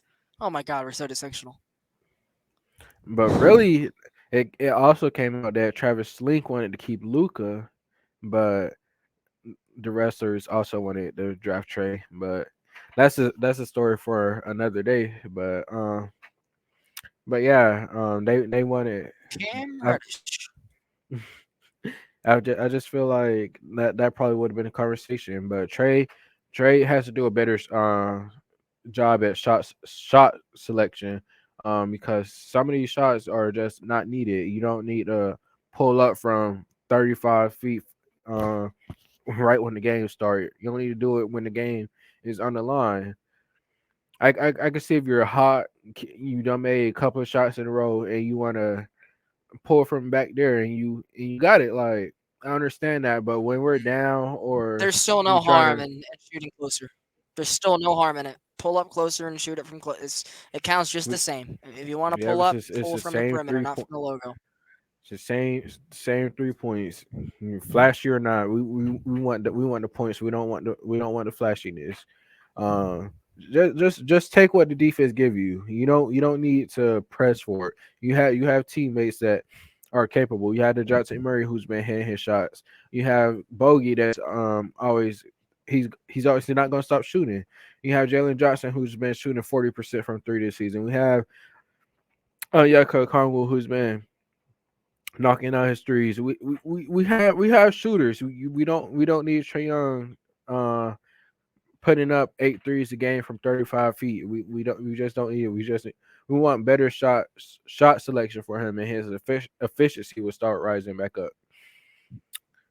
And ironically, I'm looking at his stats here, Micah. In the last 2 years since the contract has kicked in, he used to average, see, in the Eastern Conference Finals year, he averaged, no, this was the year after. So the year after the Eastern Conference Finals, he averaged 8 3-point attempts a game, and he hit 3 of them, 3.1. Still not very efficient, but near 40%. That's fine when you're surrounded by all those other shooters we had that year. His rookie year, he averaged 6 per attempt. made about 2 of them. His second year in the league, 9.5 threes a year, but of course he was just kind of chucking it around that year, so I'll give him the pass. Eastern Conference Finals year, 6.3. His fourth year where he was an All NBA snub, 8 on the nose, and back to these last 2 years, he's averaging 6.3 3-pointers attempted per game, and he hit 2 of them on average last year. As of right now, 1.7. If that doesn't give you advice that A, you need to shoot it a little bit closer, or B, not take as many threes, I don't know what does, because you're killing it with a career, mid 30s percentage. It's just not worth it. Focus on getting a little bit closer inside and finding a mid range, because when your floater's on, you're really hard to stop. Yep. And really, like from the beginning of his career, we seen with a floater in the lob, it was hard for defenses to tell which one he was throwing up. And ever since we traded for Clint Capella, we've seen less of that, where he's going to the lob way more than the floater, and we're seeing less of the floater. And the floater at the beginning of his career was always automatic, and now we're seeing him miss those floaters. We're seeing him miss the inside shots that we were so used to him making, and now the 3-point shot is And going isn't that away. scary to you? Like, why is that the case? Like, maybe I get there's been some adjustment to it, but why haven't you been able to adjust it? It's just scary that he can't hit the shots he used to make. Like, he's 25 years old. He should still be improving. Like, what? You know more than I do. Like, why is that the case? I, I I honestly have no answer for that. I can't tell if he's just got complacent and just stopped working on it and trying to add other things, and not trying to continue to improve what's worked for him, or if he's trying to, like you said, emulate what Steph has, because he also worked out with him again this offseason, and trying to emulate what he's been learning from Steph. I honestly can't tell, but whatever he was doing before, he needs to get back to that and stop whatever he's trying now. But if you don't have anything else for the trade topic, we're gonna move on to someone who's been playing good so far this season in the Dejounte Murray. He's literally been thriving under Quinn Snyder so far this season. He's averaging 22 points per game, and for the first time since we traded for him, I can actually say his defense has been looking really good again. Like he's been playing like his defense was when he was in San Antonio under Coach Pop. It's been very inspiring to see, and I'm loving it. You see his intensity is back, his joy is back. He's actually having fun out there playing, and it feels like and it looks like Quinn has actually given him the green light where he doesn't have to play off of Trae Young or give the ball to Trae Young every time. He can go and find his own shot. And one of the biggest things we've heard from Quinn is attack off the catch. And every time you see DeJounte catch the ball, he's jumping into the lane, jumping into the mid range, getting to his shot, and that's been working for him so far. And DeJounte, I don't think he's had a bad game yet, and you can see his so far his 3-point shot has improved. He's making more than he did the previous year, and I don't have any bad things to say about DeJounte Murray so far in this season. You can see he's backing up the talk he had this offseason so far. What have you seen from DeJounte? I mean, just to go over some of his stats for the first 7 games of the year, playing an average of 34.4 minutes per contest, averaging more points per game than Trae Young. Someone who was supposed to be the second option, not the first option. A little interesting to see, but he is shooting 50% on the year on 16.9 attempted, 8.4 field goals average made, 38.5% from three, 86% from the free throw line. So you'd like to see that maybe get a little bit up closer to 90. The rebounds per game are right about where you want it. The assists have kind of dropped. But again, when you're playing with Trae Young on the floor, it makes a little bit of sense because only one of them can get the assist on a single play. But yeah, the steals are starting to come back up to where they were in his San Antonio days, and he's got a plus minus of 7.9 when he had a negative plus minus last year. So that's a big difference. And regarding the advanced statistics, he's been pretty good at not turning the ball over, has a an assist to turnover ratio at 2.4. Um, and has a defensive rebound percentage of 10.8. So that gets back to what you were saying about how he's jumping to the occasion and getting to his spots when he needs to. An efficiency percentage of 56.4%. And yeah, he has been very good this year. He's been a lot more efficient. And hey, shocker, it's because he's not pulling up from 40 feet. He's finding some space and pulling up. And it's not like what I saw last year where there was games where Trey was out and he looked like a better player, or even last year when he was just playing the stagger with the second unit. He looks better in general, and it's a little bit um, less of a frightening thing to see because last year he just looked better when Trae Young wasn't on the court and when Trae Young was out in some nights, and it led to that belief of like, is DeJounte Murray the best player on this team? Is this DeJounte Murray's team? Is this the better fit for this team?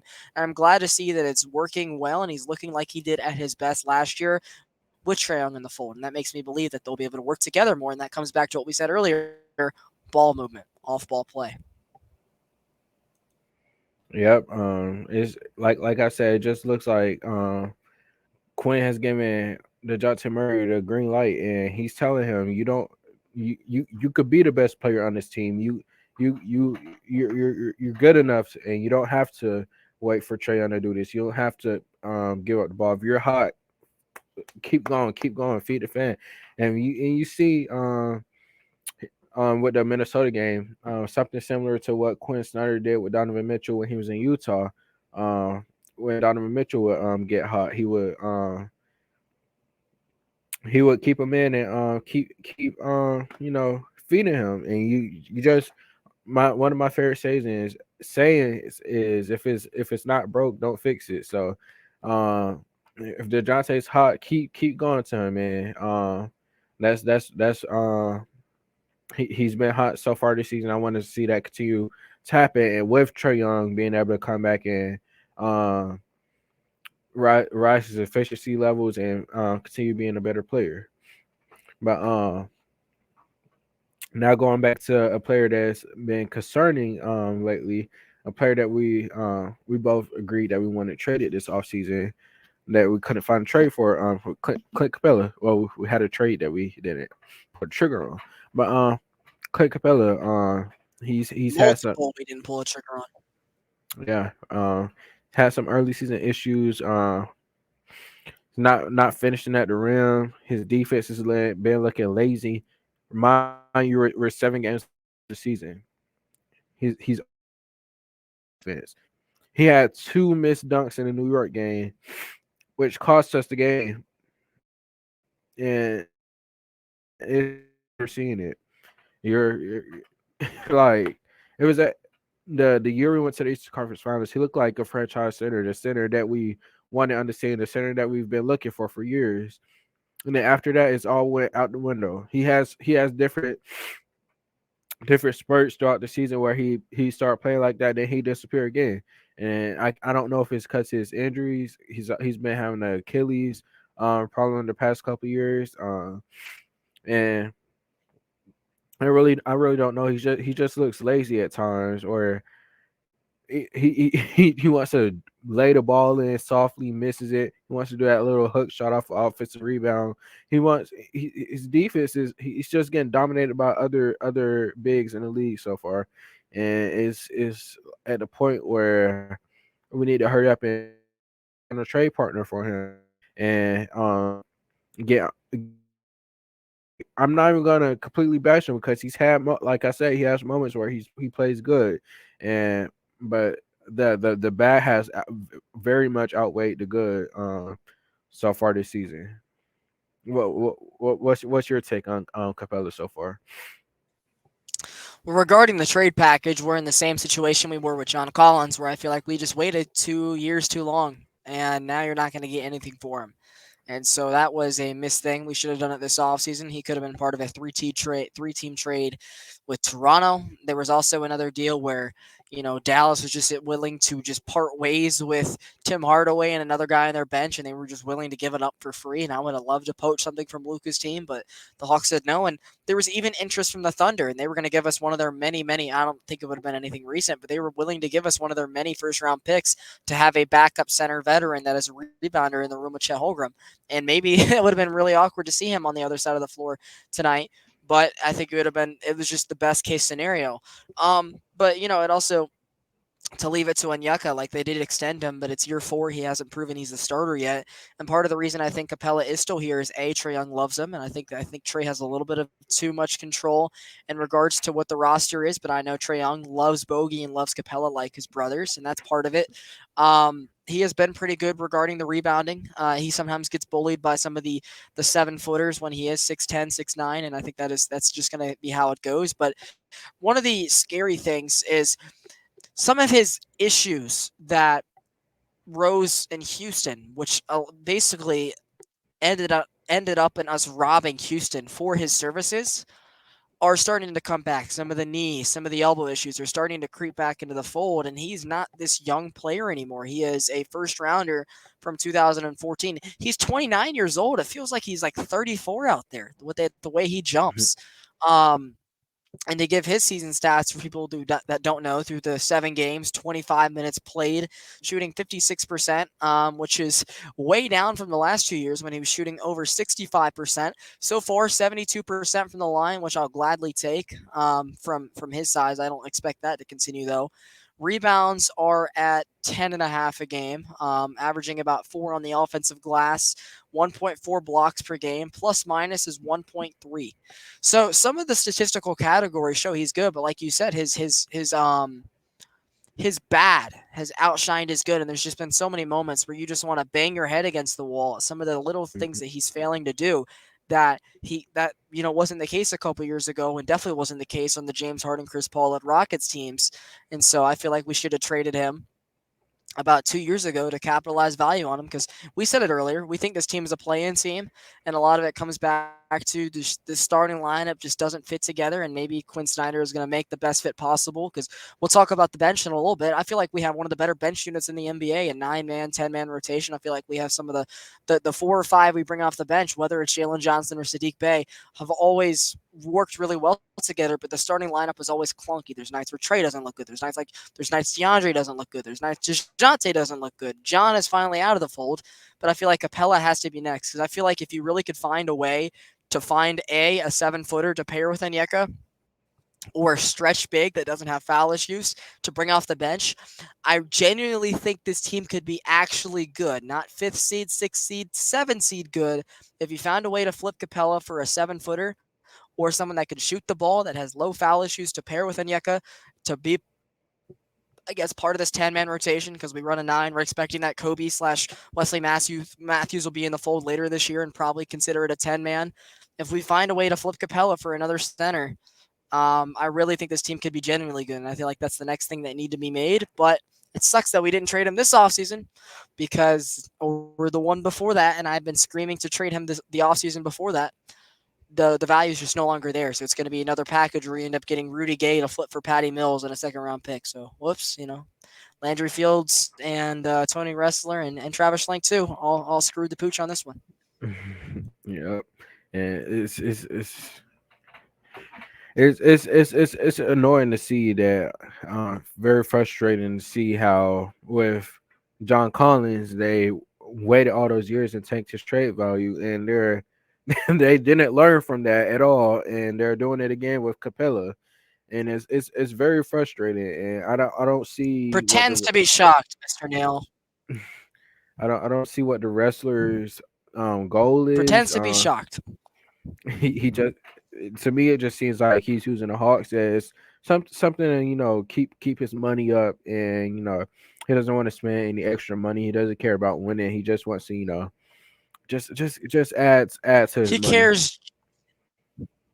he cares just enough to make us feel like we're going to be good because he does show up and he does have relations with the staff and with the players. Like it's just exactly, he's in the mud as an owner, just like we are as a franchise. It starts with him. He cares just enough to show up and say things about us and not be this corporate thing like Liberty Media is for the Braves, but he doesn't care enough to back up his words and want this team to be an actual contender. So he's in the mud regarding his fandom and his monetary choices as an owner, and it bleeds from him all the way down to the court and the fan base.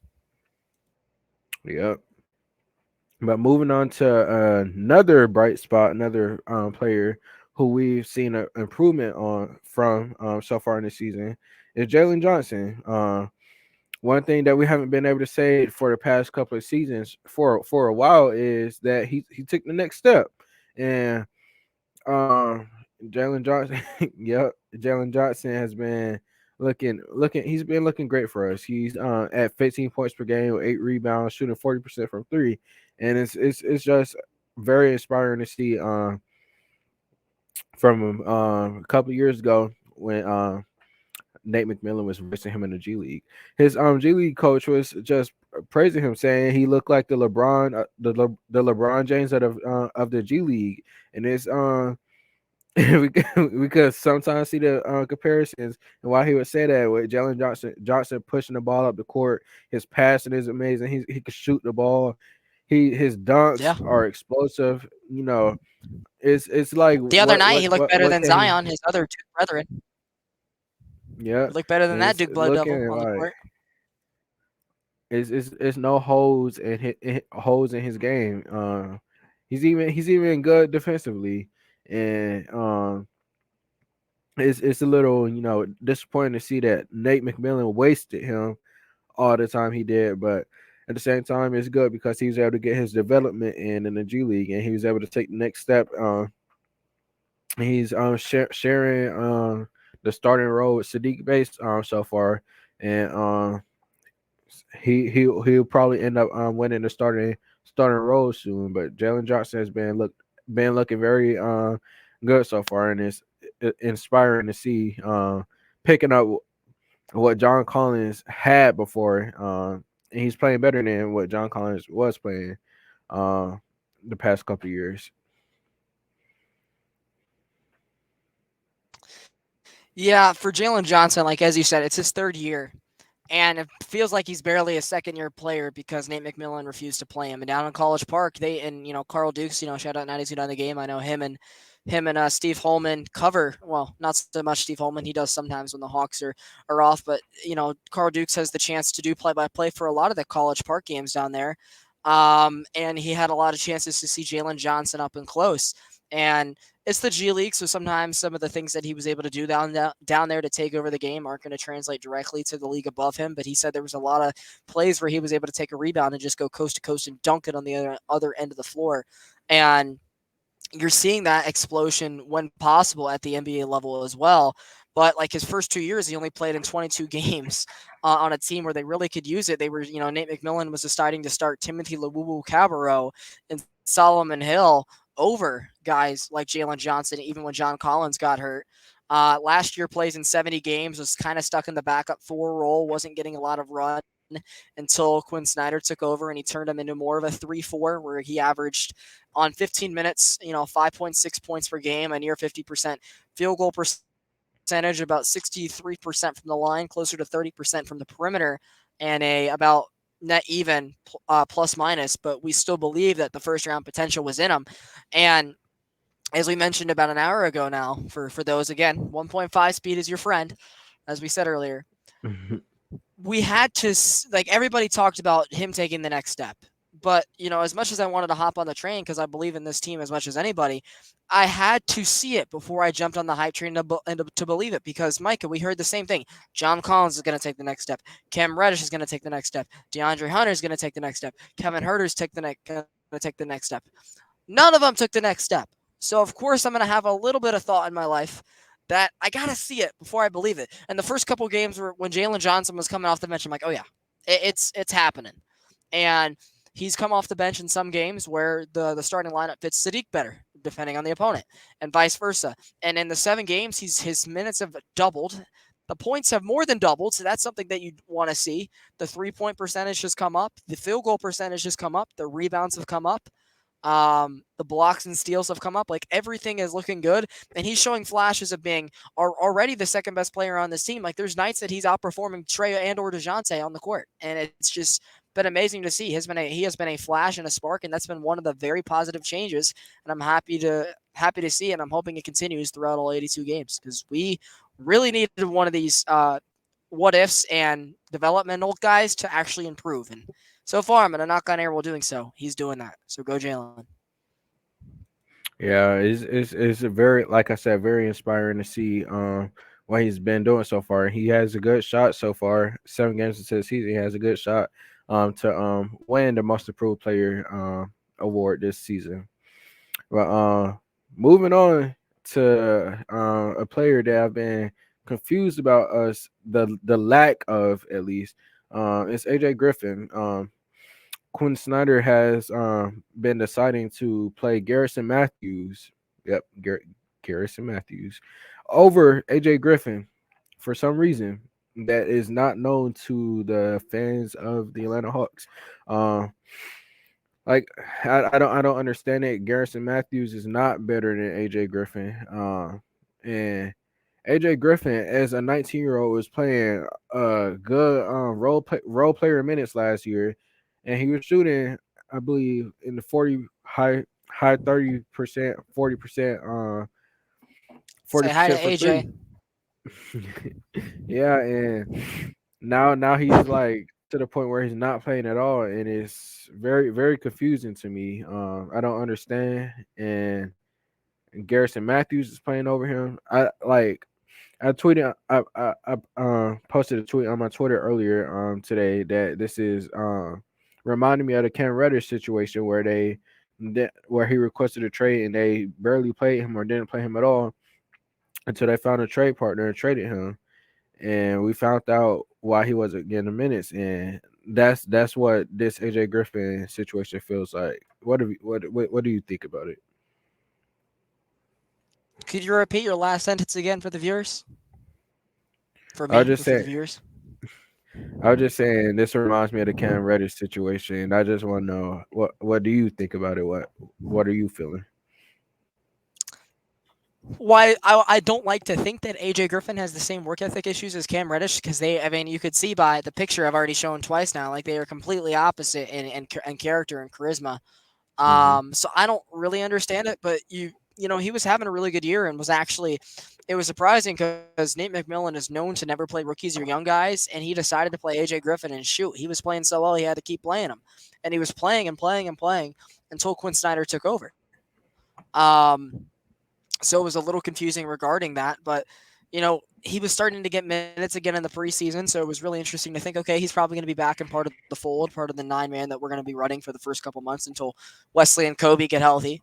But I don't know, like if you look at his stats, he's only averaging 3.4 points per game on only played in 5 of the 7 games, averaging 9 minutes, but he's shooting 50% from the field. 50% from 3, excuse me.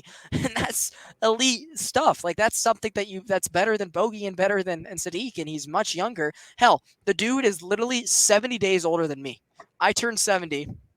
Whoa. 70. I'm about 50 years. Yeah. What was this?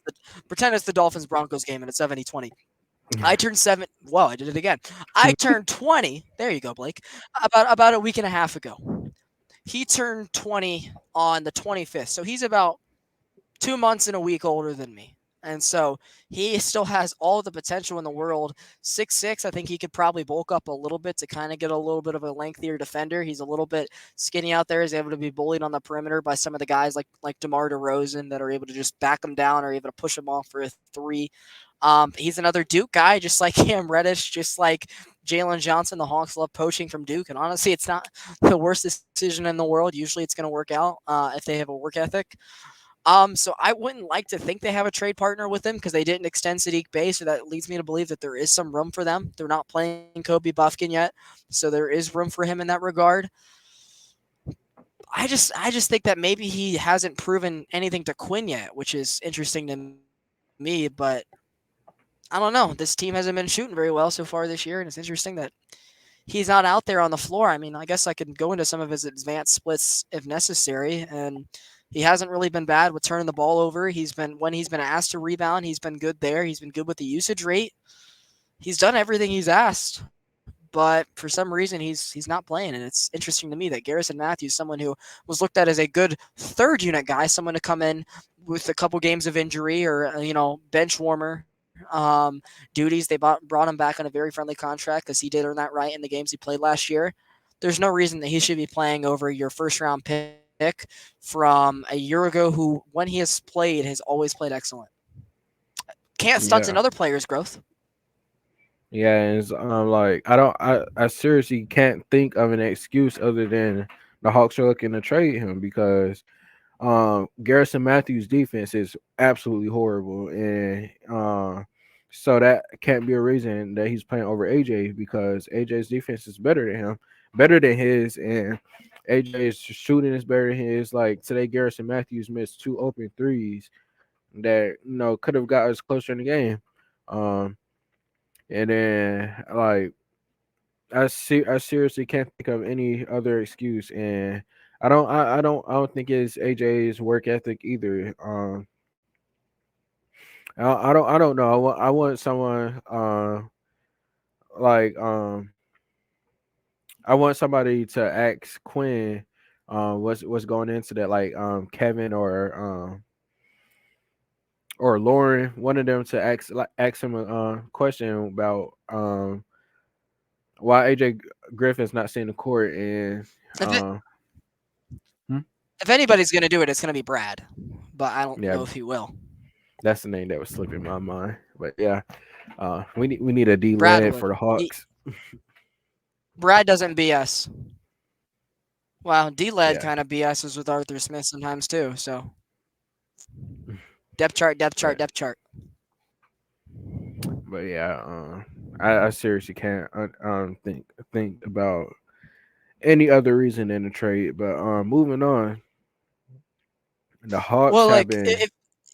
if you had to think about a possible like trade, not to name names, but what kind of package could he be included in? Because I don't think he's what you want to move to get a Siakam as of this point, or even if you wanted to get that center to replace Capella, why would he be a throw in? Like, what would even your thoughts be for a possible trade? Because the Cam Reddish one was out of nowhere. It was Kevin Knox and a pick. Yeah, and that's what's worrying me because Griffin has too much potential for us to trade him for that type of package. And if we are trying to, throw him in a Siakam deal, it's seeing the production we've been getting from Jalen Johnson so far and Sadiq Bey. Yeah. Why go out and mess that up so early in the season when it's been working for us? Also, how is AJ not playing helping his factor in trade value? Like, what's going on here? Yeah, I just think it's got to be something with Quinn. I don't understand it at all because even if it is a Quinn thing, he has to see that Garrison Matthews should not be playing over AJ Griffin, but I don't know.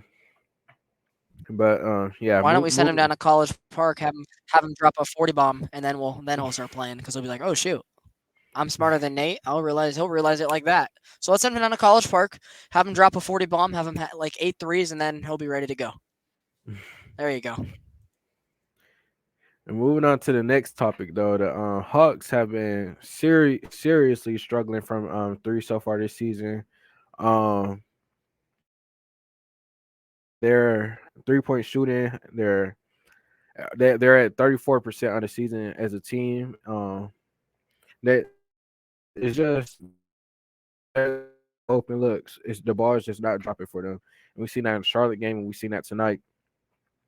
And it's really hurt us. And those are two games that we lost. The other teams able to hit their shots, and we're not able to hit our shots, and that's, like I said, hurting us. And I don't really think it's a talent or coaching issue. I just think it's you know the ball is not just it's just not going in for us right now, and It's gonna fall at some point, but right now it's not been falling for us. What have you seen though? I mean, it's something over 82 games you hope would improve. I don't think a team can shoot 30% from the field because you're not going to win a lot of games doing that. But certainly having a guy like AJ Griffin in the rotation would definitely help your shooting numbers. As you said, like Bogey has been shooting 40% from three, which is kind of what you need and what you expect from him. Trey Young, we're expecting to get better over the next month or so. Jalen Johnson has already been more efficient from the perimeter when asked compared to John Collins with the finger issues, and Yeka's now shooting it from there. Um, so I think a lot of it is the feel and the take and the ball movement. Maybe the Hawks are still kind of just figuring out when the best shot is and still trying to work out some kinks. And I think over 82 games, some things will work out positively where they should just be shooting better.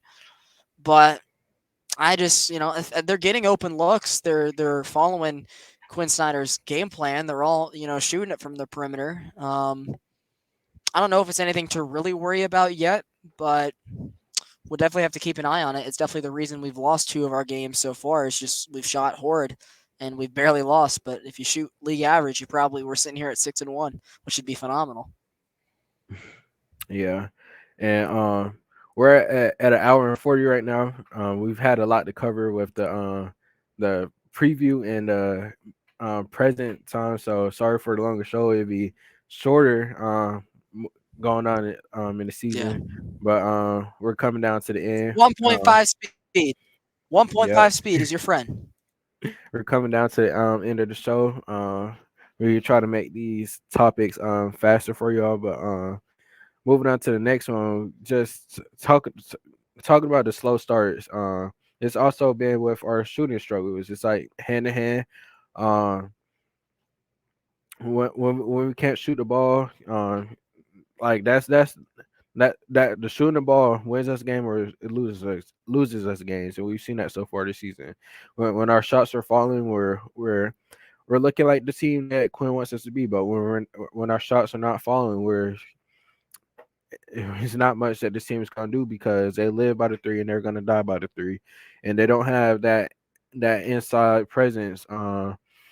That's gonna back down the other team's big and just dominate and get points with Clint Capella. His hook shot is horrible, and Onyeka Okongwu, he gets his points off of pick and roll lobs, and sometimes um Quinn has a AT out of timeout for after timeout for Onyeka designed for him to shoot a three. So we don't have that center that's gonna come in and dominate the other team's bigs. But like Blake said, if we're able to go out and find a center that's gonna do that for us, this team will actually be a serious problem. But these slow starts have been killing us, and we have to do a better job of coming out and dominating because you can't keep doing that, and that's just gonna have us having to come back every game, and that's not gonna work well for us coming down to the end of the season, and that's going to be too much on the players' bodies playing from behind, having to play harder to get back into the game. Um, what have you seen from the slow starts? That's where it's great where you have a real head coach in the name of Quinn Snyder that's able to make second half adjustments, and this team has lived off them. And tonight, I know they ended up losing to OKC, but they even had moments where they fell behind even further into the second half, and they fought. They cut it from a 20-point to 5-point game in the fourth quarter, which was an amazing fight, and that's exactly what you want to see. And they've been able to come out and dominate teams in the second half. You saw it in the Minnesota game. You saw it in the Milwaukee game, getting their first win, putting them away. You saw them pulling away from both Washington and New Orleans in that 4-game win streak. And that's something you didn't see at all last year. Regarding the slow starts, like, yes, them shooting the ball better would definitely help because when you're shooting bad and you can't expect your opponent to shoot that badly, well, I would like to think the teams that's shooting better through the first 12 minutes is going to be ahead. But it's all about, can Quinn Snyder keep making those second half adjustments? Because by the time this team hopefully regresses to the mean in the right way in regards to them shooting and their efficiencies with everybody, not just Trae Young, you like to think that this team is going to be ahead a lot more than not.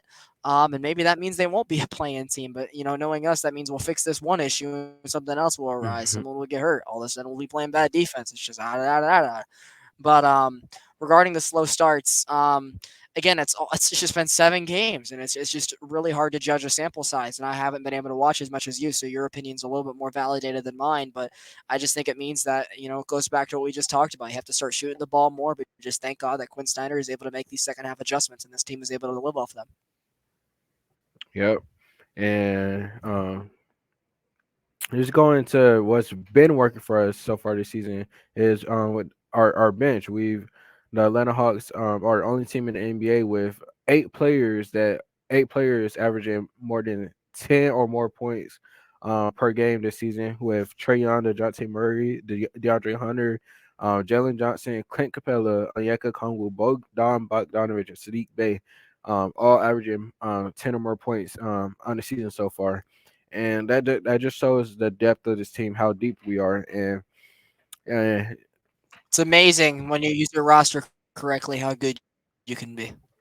yeah, and that's played a part in the Atlanta Hawks being ranked top 5 in the power rankings this week. And we've seen the different variations of the bench with Quinn Snyder having the Johnson Murray out there with Bogey um and and Sadiq, or Trae Young out there with Bogey and um Onyeka. And it's just see the different variations and what's best for the matchups. But who do you think has been the key off of our bench to keep keep be that spark plug for us?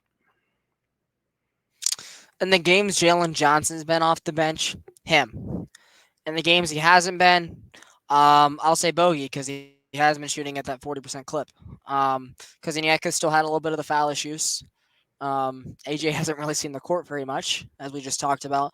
So yeah, I'll say Jalen for one of the games he has been off the bench, and if not Bogey. But if you just look at this unit in general, we talked about how the starting lineup hasn't really been as fluid. This bench, for whatever it is, flows really nicely together, and usually it helps that Mhm. Trae Young or Dejounte Murray is staying out there running the stagger, kind of keeping the offense going. They kind of are able to flow at their own pace. But Bogey is one of the best 3-point shooters in the game when he's healthy, and now since that knee's healthy, and thank God he went through FIBA without messing up that knee again. He's a sharpshooter off the bench. He's in contention for 6 man of the year. Then and there's games where Jalen Johnson's coming off the bench. He's like in the conversation for most improved player. That's 2 electric spark plugs to have off the bench. You look at Onyeka, that's now earned his bag going into next year. He's been a very good player in his time in the league off the bench, and is one of the best backup centers in the league. Continues to grow and continues to get bigger in the gym.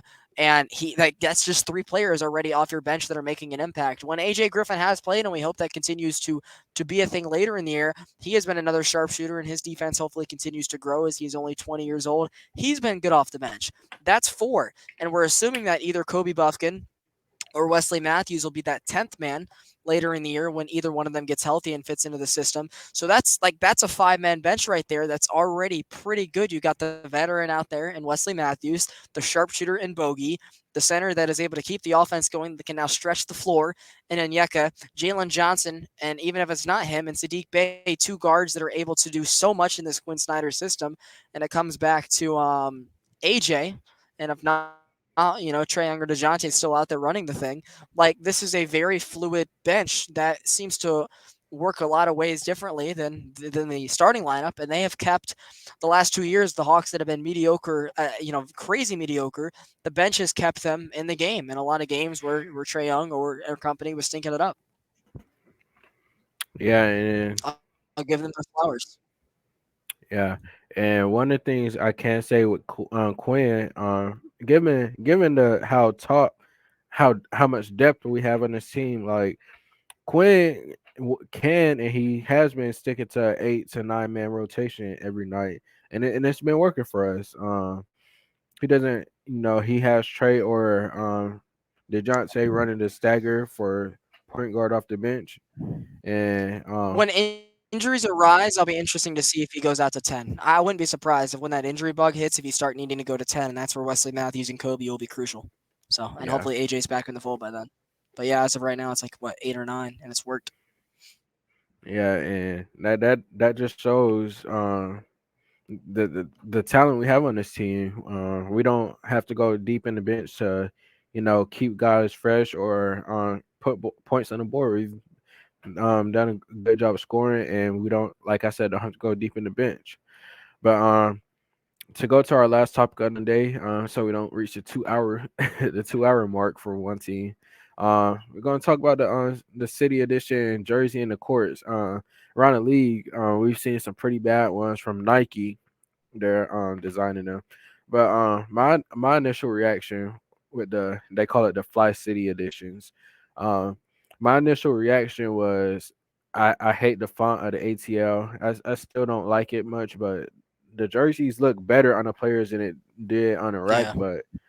But at the same time, I feel like we had better options we could have went to. Like I wanted to see a Marta jersey or go back to the MLKs or like it was so many different options. But it's ours is not bad. I like the court more than I like the jersey. How about you? Well, I've seen some other courts from around the league, and gosh, they look hard to watch on TV. Like people with epilepsy should not tune into those games. The ones in Portland and the ones in OKC, my goodness, my eyes. I'm glad that we Indiana didn't have to too. deal with that. Yeah, glad we didn't have to deal with that tonight. We got the normal OKC flooring. I'm gonna be honest. I feel like the City Connect thing. I feel like it's kind of getting outworn by having a new one every year. You look at the MLB, they're starting to implement them, and they're keeping them for a couple of years at least. Like and granted, not everybody got them in that same year. The Braves were like one of the last teams to get it in the MLB. Others had them for a couple of years, and some of them were ugly. Like you look at a team like the Colorado Rockies, they were wearing green pants and a mountain jersey, and they kind of miss. And you would think that maybe they could change them, but they weren't forced to. You look at the NBA; they're forcing these teams to change their City Connect jerseys every year. And now that we're like 6 or 7 years into them, you're starting to run out of good ideas, and you're starting to have to Hmm. not run back to good ideas you had. I, for one, loved the yellow ones we had 2 years ago. That Yes. was were some of the nicest. That was maybe the nicest jersey for the Hawks I have ever Hmm. seen. And I'm very sad they didn't keep that one. I wish that was part of our normal rotation because, oh my God, was that such a nice jersey. And the yellow floor was such a nice touch. And it'd be an embarrassment to not mention the luck and the grace that we had the year before with the MLK jerseys. Another honor, another homage to the city of Atlanta. And those were also great. They were graced by MLK and the Pope. And there's a reason we barely lost in those joints. We also had some pretty funny highlights like Bogey hitting the deck and getting hit with the pass on those uniforms. But we had some great jerseys, even like the second year with the Peachtree. That one was a pretty nice touch too. And now I feel like you're starting to get a little too extravagant because teams have already done 6 or 7 different versions of these jerseys, and you're starting to run out of ideas. The courts have never really been this extravagant like they had in previous years. Because it seems like now they're kind of just wearing these jerseys for the play-in tournament. No, excuse me, the in-season tournament, and not just average nights like you were able to choose in past years. But yeah, I think we're at a point now where we should just be able to choose one or two to go back to. Like I would love to go back to the MLK one and keep it for a couple years, or I'll say the same thing about the yellow one, and I would probably prefer that one. But for the Hawks' good luck case, I'll say MLK. I think we've kind of run into the ground, having to do a new jersey every single year. It's just not worth it. It's not worth the money spent, and I just think that some of the designs you're just running out of ideas. I think the Braves nailed theirs with the MLK tribute, or excuse me, with the Hank Aaron tribute, Hmm. and they're going to keep it for a couple years. They're wearing them on Saturday afternoons. I think the Hawks should find one that they really liked and stick to one or two of them and keep them in the rotation. But I'm guessing Nike has a policy where they need a new one every year. Last thing I'll say about the font, shout out to Tim Hawks. I know he blocked me on Twitter because he's a douche, but before he blocked me, he made a good edit of the jerseys and he turned the font into a capital ATL, and it does look a lot better. And I think I'd be feeling a little bit differently about that if I saw them wearing it in capitals because, as you said, they looked a lot better with them um, in the shop. But I'll stand on what I said. I feel like we've gone through too many years where it's just whatever. Been there, done that. I'm just ready to go back to the ones that worked. Don't need a new one every year. It's extra. Yeah, and the thing with the yellow ones, I love the Hawks logo, the actual bird instead of Pac-Man. And I want to see the Hawks go back to that one soon. Like yeah, that logo right there, I love it. I love it so much. And I want to see the Hawks go back to that logo. And but we've I covered really did everything. like this logo in What was 2015. that? I did Yeah. because that was the year we won 60 games and it was a little bit of luck. The pack is back. I think it does look good on the mid court logo. I look back at our 2012 highlights and that court was just kind of mid. So I really do think this is best for mid court. But I would love to see an incorporation of this logo with it, and I would love for those yellow jerseys to be in the rotation all times. I wouldn't be mad if they replaced the red jersey you have on now with the yellow ones. I love the black ones; those are clean. Of course, you have to have a white jersey in the NBA as the home team is just it's in coloration with professional sports at this point. But I would love to see that yellow one come back, and if it means they have to replace that red one to bring back the yellow one with this hawk, so be it. I'm okay as City Connect, and that can be our yellow bird can be our alternates. We just fixed it because we're those guys. Close us out, Fact. Mr. Neil. I believe we covered everything for this. Like I said, it was a long show. We didn't intend for it to be this long, almost at the 2 hour mark. But like Blake said, listen to it at 1.5 to get a little bit faster. Um, the rest of the Hawk We never shows this expected to be that long, though. We're just yappers. yeah, We're for the rest of the yappers. season, none of the shows will be this long for the Hawks. We just had two things to cover with the preview that we meant to do earlier, and keeping y'all up to date with what's been happening. So, um, like I said, it wasn't our intention to go this long, but it did. But I hope y'all enjoyed watching.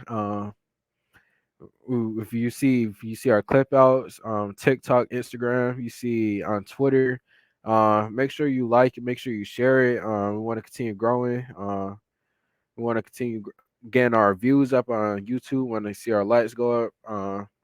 You make sure you follow our socials, follow us on Instagram and TikTok at around the a underscore. Follow us, subscribe to us on YouTube if you're watching there, or if you're watching us from a clip out. And from our personals, you can follow me on Twitter at Micah TYN. You can follow me on Instagram at Micah TYN underscore. And Blake, what's your socials? You can follow me on Twitter at Newsom Sports ATL as shown on the bar under my name. Of course, the ticker down below that says you can subscribe or follow on Around the A. So make sure you guys support us on any platform. We soon, hopefully around the start of the holidays, we'll start doing audio only formats as well. Maybe we'll have another crew member that can help us format those. But yeah, we really do appreciate the support, and we're sorry for the long episode again. Just make you guys can think of it as two episodes in one. You got your seasons in preview and your up to date show. So we blessed you with two Hawk shows in one. But yeah, you can follow me at Newsman Sports ATL Instagram. I'm private on there now for obvious reasons, but you can follow me there at BNATL5. That is BNATL number 5.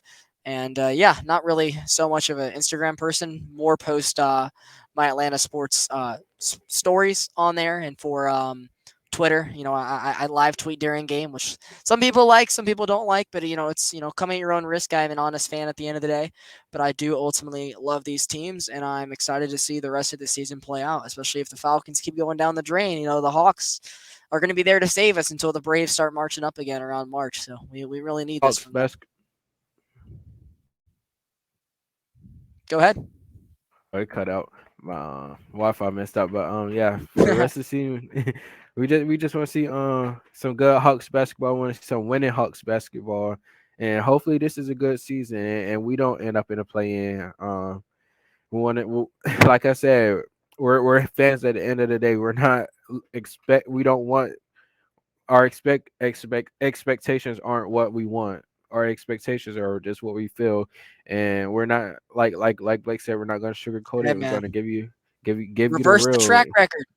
Make us Yep, believe, man. Reverse the track yep. record. That goes for all the teams, the Hawks, the Braves, the Falcons. Reverse your wrongs in your track records, and you'll see us talking more positively. Because more heartbreak, the more pessimistic we get, and that's what the way we are. Now Still love I him promise regardless.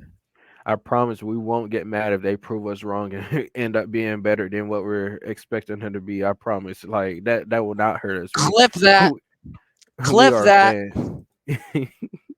We're fans. Like y'all cry all y'all want about us not going with the being fooled by the false expectations, but we're like the Hawks said, we move, man.